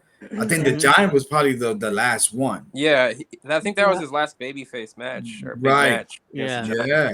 And then he went away to do that movie, and then the NWO thing started, the Outsiders thing, and that's when he's like, I got to get on this gravy train. Yeah, I got to get on the beach where they did the 96. Third Man. Yeah, 96. Man, remember all the audience? Just the ring was covered in trash, or everybody throwing stuff. Never, because that's such a good visual. Like I know that's not like kosher for an audience to do, but it's such a good visual. For, and Hogan turned. Well, and Bischoff said that they wouldn't encourage it, but they didn't stop it either. So no, it was perfect for that moment. uncouth as that is to do with an audience member. When Hogan turned, I popped for it. It was I was hell 10 yeah, years man. old by that point. I started liking Hogan at that point. Yeah, he was NWO for life. And then I think I heard it from Scott Hall, but there was he called him, a mark got in the ring. Some fat guy got in the ring and he looked over and was like, is that a mark? He kicked the shit out of him like 2 or 3 times for real. Because he said he got in the ring. WCW referees could whoop some ass back in the day, man. Yes. I don't know if you remember. Remember the little guy that did the little shooters, like when he would call? I think that was Randy Anderson or Randy Anderson. He would every time he'd like end a match, he'd be like with both hands. That guy, Randy Anderson. He did this when he I would saw some videos of like guys jumping in the ring and him putting him in like he put him in like and shit. And yeah, like, bro, whoa. that did little you see dude what those fake gangster, things did to remember that one fan at Halloween Havoc climbed the cage and was trying to help Roddy Piper, and all these fake things are just like beating the crap out of him, and Hogan's like, give him here, I'll beat the shit out of him. He's like, boom, boom, boom, boom, boom. And Savage is like, yeah, I want to join in too. I'm just like, I miss those days, man. Oh my God. Those marks, especially in the South, bro. You could always get those dudes in the South. I don't know how Curt got out of North Carolina when he slammed that cage door. Half those guys got out of. I don't know how he got out of that arena alive, because Cornette, that was one of the worst things to do. Oh yeah. He had people like girls with little stationery.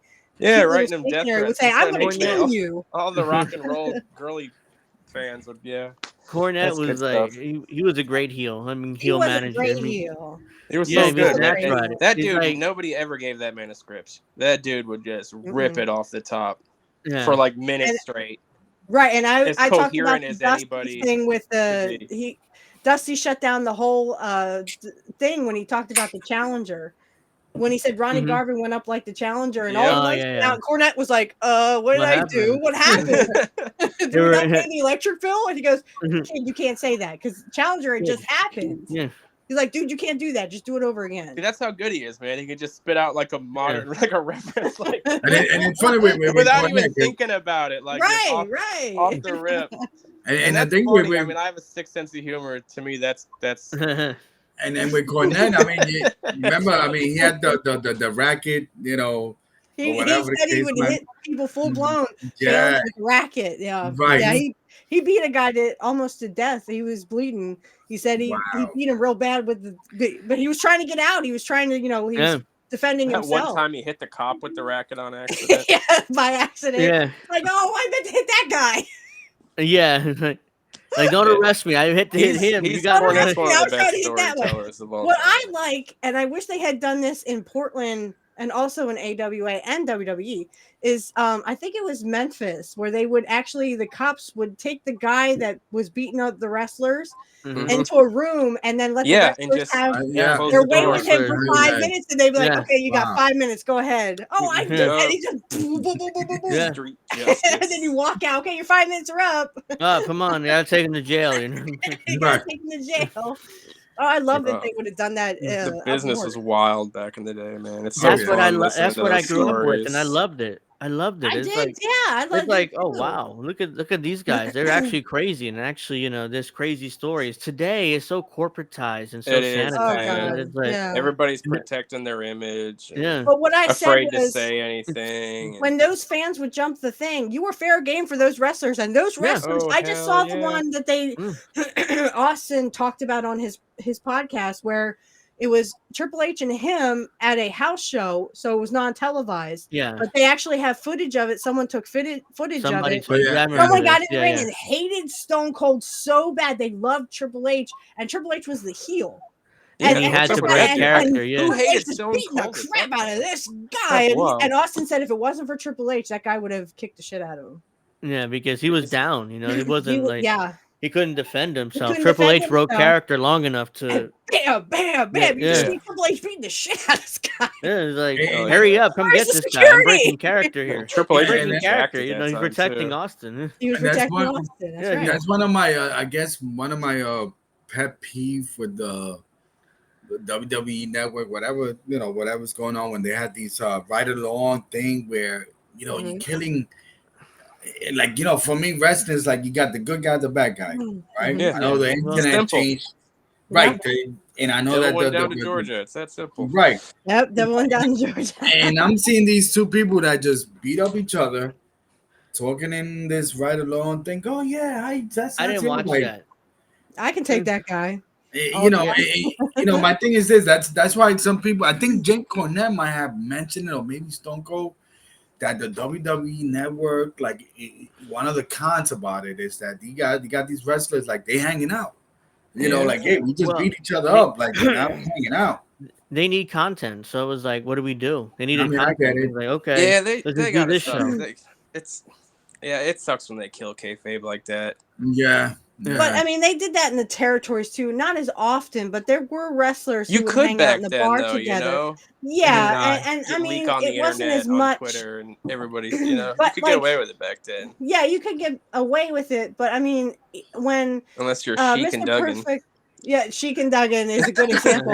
But there's also a picture of Curt and Brett. Now, I think this was after Curt. I mean, I think Curt was a commentator, but there is a picture out there of Curt and Brett sitting next to each other in a bar. Mm-hmm. So, I mean, if you think about it, yeah, I mean, it was okay in those days. They could just say, oh, I'm, doing something or other. They could just make it an excuse. But, I mean, they honestly did all just hang out in the bar together. Yeah. If you wanted to. Right. Yeah. That's why Rick Rude jumped ship when the Montreal Screwjob happened, because Rick hung out with all those guys. And he was friends with Brett. I mean, I don't think they were, like, close or anything. But, I mean, they were all friends and they all hung out. Yeah, I guess back then, when somebody would see that, like 10 or 15 people would find out. And now it's like, if anything like that happens, the whole world finds out. Yeah, I guess the internet. So it's harder. It's definitely harder to keep. Well, the internet would have. But when you see him not even trying, that's when it kind of sucks. Like, let's say if kayfabe we never discovered wrestling was fake. Because Vince and Ted Turner back in the early 90s were like, yeah, this is all work, we have scripts and stuff. But in order to avoid the taxes from New Jersey, I think it was here, because they were taxing the shit out of it. Yeah. Really? So they wanted to avoid I do remember the sports tax. Yeah. Yeah, I do remember because what's the name of the governor at that time? Christy Whitman. Yeah, I remember that. And they were taxing sports, so they were taxing wrestling, like, because everybody assumed it was real. So it was like, right. And then Vince and Ted Turner both like, oh no, this is they finally confirmed what people suspected, that was fake, or not fake, but predetermined. But let's say if that never happened today, because of the internet, we would know. I mean, it's not like it would have came out eventually that wrestling was predetermined. Even it was easier to like maintain that cognitive dissonance back then, though. You know what I mean? Yeah. Like it was easier to avoid those like when people would tell me about like Beyond the Mat when I was a kid, and the documentary that Brett did. Hitman Wrestling. I went out of my way not to watch that stuff. I didn't want to know. Oh, I did.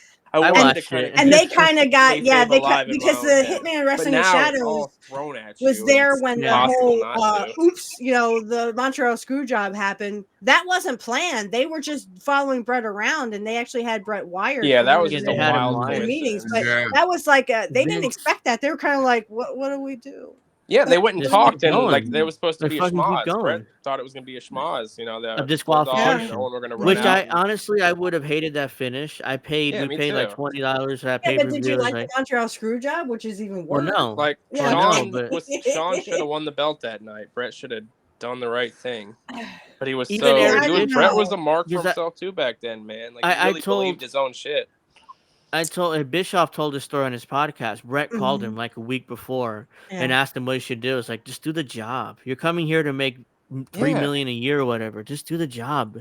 Exactly. I know you hate Sean, but he's a prick. But do the job. I mean, what do you do? Don't make this more difficult than it has to. But honestly, the way it worked out, they should have at least given it to someone else. If not Shawn Michaels, give it to Ken Shamrock, or Taker. I mean, because Brett respected Taker more than he did Shawn Michaels, and Shawn Michaels was all up in himself. He was on that, I am greater than everybody because I'm Shawn Michaels kick. No even offense. Taker, I love Shawn Michaels. That's my guy. Even he was on the happy sauce. Okay. Even when after Taker retired and started doing interviews, he was like, "Damn, I wish I would have suggested to Vince, look, put me in the match." Right. I beat Brett, and then I'll drop it to Sean on next night on Raw. It doesn't matter. It doesn't hurt my character. So especially with interference from DX. It's fine. Just but hey, if it happened Angel, that way, we wouldn't be talking about it today, now would we? No, yeah, I was about to say. So like I said, I honestly think in the long run it worked out way better the way it all went down with the screw job and everything, just for history's sake. And then WCW. I mean, Brett was totally completely pissed, and then you had people like Scott Hall coming out and say, "Oh well, Brett was in on it too." He thought it was a work. He wasn't. Scott Hall's the only one I've ever heard really say that like, oh yeah, it's a work. He thought it was a work. No, I don't know anybody else. No, I don't. I didn't think it was. So he's the only guy that said that. So Angel, I never saw this live. I never saw that match live. Mm-hmm. Angel, I think you said that you was watching it live. What, the Shawn Michaels Brett match? Yeah. Right.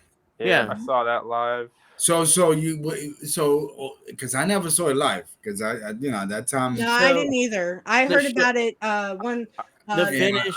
When came back, that's when we found out about it. I'll say this real quick because I do have to wrap up soon. But the finish was this. It was Shawn doing the sharpshooter on Brett, and then the referee. Then Vince started to order for the belt. Yeah, because you didn't have to tap back in the day. No, it was for a ref to call a match. So it was like a year or two after that when they started tapping. As soon as Shawn put him in Brett's move, Vince started just doing. Had him call for the bell. Well, that I remember. While Brett was trying to reverse it. Yeah. So he wanted to show that he wasn't quitting. I was confused as hell when I saw it live. Was I. I was like, what happened? And just like Cornette said, Shawn was not able to put that move on Brett. It looked really disgusting and it didn't look right. And then as soon as the bell rang, Brett's like, damn it, I just got screwed. And Brett told Earl Hebner, Michaels fucked up the sharpshooter. So he thought when Shawn put him in that move that he was going to be safe because he talked to Hebner because he suspected things. Right. And Hebner fucked him over. And Hebner and Cornette were the first two out of that building. Cornette was gone because he knew he would get the blame, and nobody wanted. He wanted to get his ass kicked. So it was like, and I do believe that was. And he was really embarrassed to admit that. A lot of people take credit for that idea. Yeah, it was Cornette. Cornette's idea. 100%. It was Cornette. Yeah, and the reason why he was like, I'm really embarrassed to say this, but unfortunately, I'm like, God damn it, Vince, it's your belt, double crossing. Which is really what should have been called instead of the Montreal double cross, but everyone called it the Montreal screw. Yeah, like Cornette was reading books about this at this time. Vince said Brett screwed Brett. Double crosses in the business over the years. That's why it was called the screw job, not double the cross. Double cross. Jim, it was Cornette. I mean, Triple H tried to take credit for it. Shawn Michaels, Russo definitely had to take credit for it. Like, it's bullshit. He's such a liar. Of course, Shitstain would say that because he's a shit stain. And he tells the same, like I think it was the Dark Side of the Ring where Cornette tells his version and Vince Russo tells his version. He's the exact same story as Cornette. Instead, he puts himself in there like it was him. Exactly, and which is a lie because the truth. Yeah, Cornette has no reason to lie. Cornette was embarrassed by what he was his idea. It was like, fuck it, Vince, screw him. It's your belt, double cross his ass. It's like, what? Then he gives a history lesson about how this has happened before to Vince. And then Vince is like, and Jim, after he saw the sharpshooter, he's like, I can't believe he's doing it. And then he saw Vince doing this. But holy shit. He's like, holy shit, he's doing my idea. He's doing my idea. Yeah, he's doing my idea. Oh, shit. I got to get out of here. Yeah, I got to get out of here. He beat Hebner out of the building. Yeah, him and Hebner were the first two out the building. And then it's funny because I learned that from, I tell people, like, I was raised by the internet because I've been in the internet since 1992. So when I learned about that, was the next thing there was this website called WrestleManiacs or something to that effect. I think, and they were talking about it, and I'm like, you might have talked to Tony Khan back in the day, bro. Yeah, I'm telling you, because he was on maybe I didn't know. But I do remember for like the next 2-3 years, the question was it a shoot or was what was the other thing? I don't think it was a shoot. Yeah, me either. Brett wouldn't have reacted that way. Yeah. He just would have went, oh, okay, and acted like he already knew. Yeah. It's kind of like the Brooklyn Brawler had smartened up the Warrior that Brawler was going to beat him. And what did they do? Well, they ended up, he smartened him up. So then the Warrior, reacted correctly. And Warrior wanted to thank Brooklyn Brawler for that, but he's like, no, I still work for Vince. Don't say anything. Mm. But yeah, he smartened up the Warrior that the Warrior was going to lose, and they expected Jim to, I can't believe you made me lose to a jobber, that kind of thing. But I mean, yeah, you can't say it was a shoot because the whole wrestling Hitman with Shadows then wouldn't make sense. Why would Julie get pissed off at Hunter? Because Hunter knew exactly what was going on, though he was telling Julie, "No, I don't know anything. I don't know anything." Hunter definitely was in on it, even though it wasn't his idea. Him, Sean, Vince, Jerry Briscoe was in on it. Jerry Briscoe definitely, because he's the one that approached Earl Hebner. Was like, when Brett gets in the sharpshooter, you need to ring the bell. Will you do it? Mm-hmm. Because Briscoe Vince, Bret Hart's not giving you money. Hotel room and taught him shoot wrestling moves in case Brett tried to whip his ass. Which Brett would have killed him because Brett, Jerry Briscoe literally the night before the match. He taught him some, to defend himself a little bit. Moves. I just got like that. Brett had to put. What's worse is Brett had to put himself in that sharpshooter. Like he put himself in because Sean screwed it up. And I think the only reason he did it and that's what Cornette said. I think that's the only reason. Right, because the only reason why he put himself in it because he trusted Earl, which was a mistake. Trusted Earl. Yep. Was a mistake because he said before that he's like, Earl wouldn't screw me. Yeah. And then Earl works for Vince McMahon, not Bret Hart. Ultimately, yeah. He knows where his bread is buttered. That's right. And Earl still feels guilty about it to this day. He does. Go to his grave. He said he will go to his grave regretting that one action. Yep. Well, I'm sure Brett would have got him a job in WCW. I mean, you would hope. You would hope. I mean, no doubt. If he didn't do it, But then Earl go to WCW. No. Not Earl Hebner. No, Earl Hebner still. I think did he retire? He stayed. I think he passed away. So who's the referee? Around, Wait, so who's the referee that was selling items? It was Earl Hebner. It was the Hebners. Yeah. Okay. Mm-hmm. Yeah, that's why they got fired. That's why they got fired because they were selling WWE merch without permission in their stores, right. And WWE found out about it and fired both of them. Yeah, and Earl ended up in TNA for a while, and then he'd ref some AEW matches too when they first started. Did he really? And then I think so. I think Earl did ref some AEW matches early on. Wow. I didn't start watching AEW till Punk showed up. Yeah, well, I mean, a lot of people did. Once Punk showed up, a lot of their audience popped in. Kind of proves that he really was a draw because he got me. Yeah, and I'll say this because my love for Angel is more than my hatred for AEW, but I will watch AEW for that man. Oh, thank you. I try to watch it. You can usually find one segment on Dynamite that's worth watching. Oh man. Yeah. Usually involving I know. Everything I've heard from Jim Cornette is just like this is the shit. Don't you want to watch it just to see how he's going to react to it? Well, no, I just wait till he reacts to it. He waits until he reacts to it. That's what I did. Yeah, I wait till their show comes out and then he's like, Cassidy Texas Deathmatch. Oh, that was terrible. Cornette was Brian Last hates Orange Cassidy. Pocket sucks.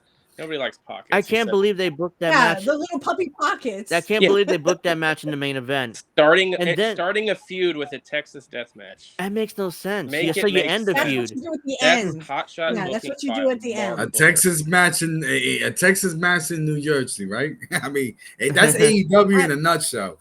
Yeah. No, and that's what Jim said. You don't do. It's like someone up north or who doesn't have anything to do with coal mines would do a coal miners on a pole match. Yeah. Why would you do that if you have nothing to do with the coal or the coal mines? Neither of those skinny fuckers. Down south. Neither of those skinny fuckers are from Texas, and they're not credible to do a Texas death match. Right.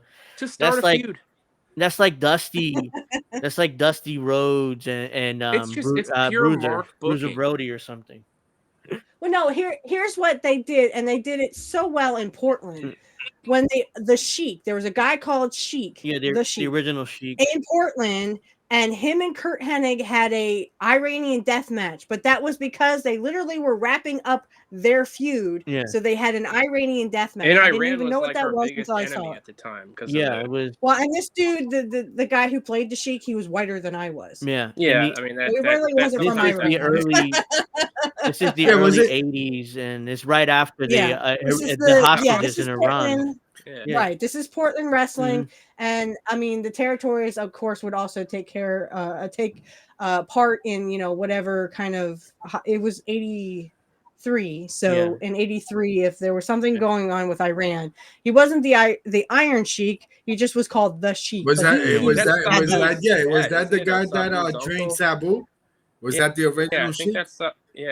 I think so. I think it's was that uncle the original or yeah, because it's in Michigan. His uncle. In Michigan.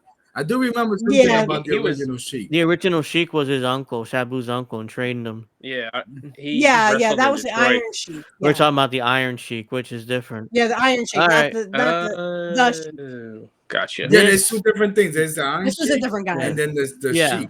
And there were several Sheiks. So there was Iron Sheik. He's the one, that got caught with Duggan. Adnan Casey was who would become the Casey in 91 in WWE was actually Adnan Casey something else. It was General Adnan in WWE, but he in AWA he was called Adnan Casey. Slaughter. Yeah.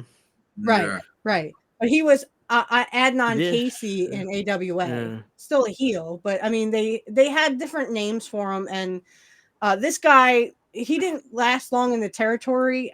There's just a couple of matches with him and Curt, and they were just kind of like by the standard. But they had that Iranian death match, which it was an awesome match because Curt Hennig was in it. But I mean, they had that just because it was a flyby. The Sheik was the champion, so Curt wanted to be champion. How do you do that? You beat the Iron Sheik.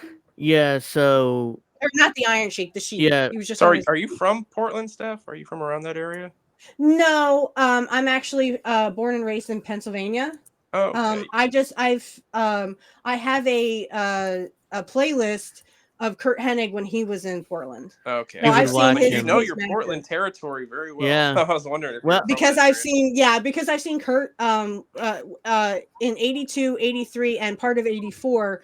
He was in and Portland loved their 2 out of 3 falls, which is really crazy because every time you see Curt, he's in a 2 out of 3 fall. Really? It's either with his dad, he's with Billy Jack, or when Buddy Rose went babyface, it was Buddy Rose, Billy Jack, and Curt Hennig all on the same side against the Clan. They were known as the Army in 82, and then Rip Oliver kind of makes them the Clan and brings in Dynamite. That's when Dynamite was also in Portland around the same time that Curt Hennig was.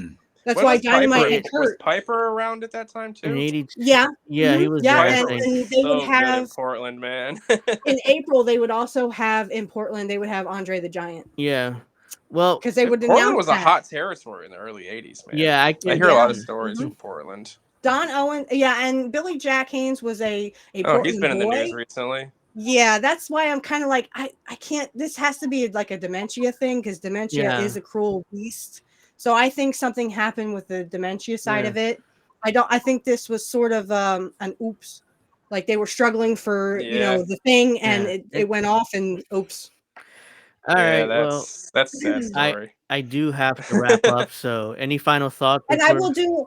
I just want to say one more thing, Angel. Yeah, go ahead. I am going to do more Portland matches because, again, I found it on YouTube. If you just look up Portland wrestling, I have all the Curt Hennig matches that I could find, and like I said, they are mostly when he comes into 82, it's him and his dad, and then his dad kind of leaves, and then it's him with Billy Jack, and then he's also doing singles matches with like Buddy Rose and stuff when him and Buddy Rose were at odds, and they had a great feud. They had a knee versus knee match. That's a hard one to watch, especially if you're a Curt Hennig fan. You're like, oh,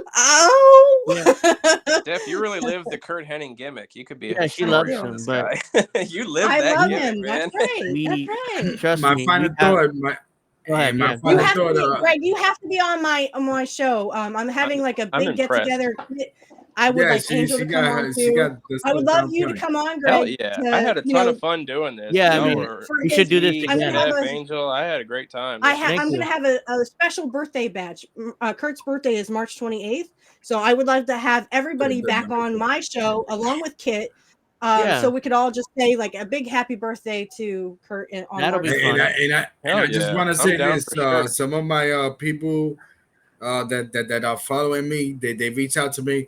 They want me to do kind of like next time I'm here, kind of like top 10 wrestling's 10. Like we could discuss top 10 wrestlers because there are a lot of people like, yo, can you talk about Undertaker and Edge and all this? So I just want to throw it out. Baby. Nobody beats Mr. Perfect. Do a top. We got to do this again though because we do have to wrap up today.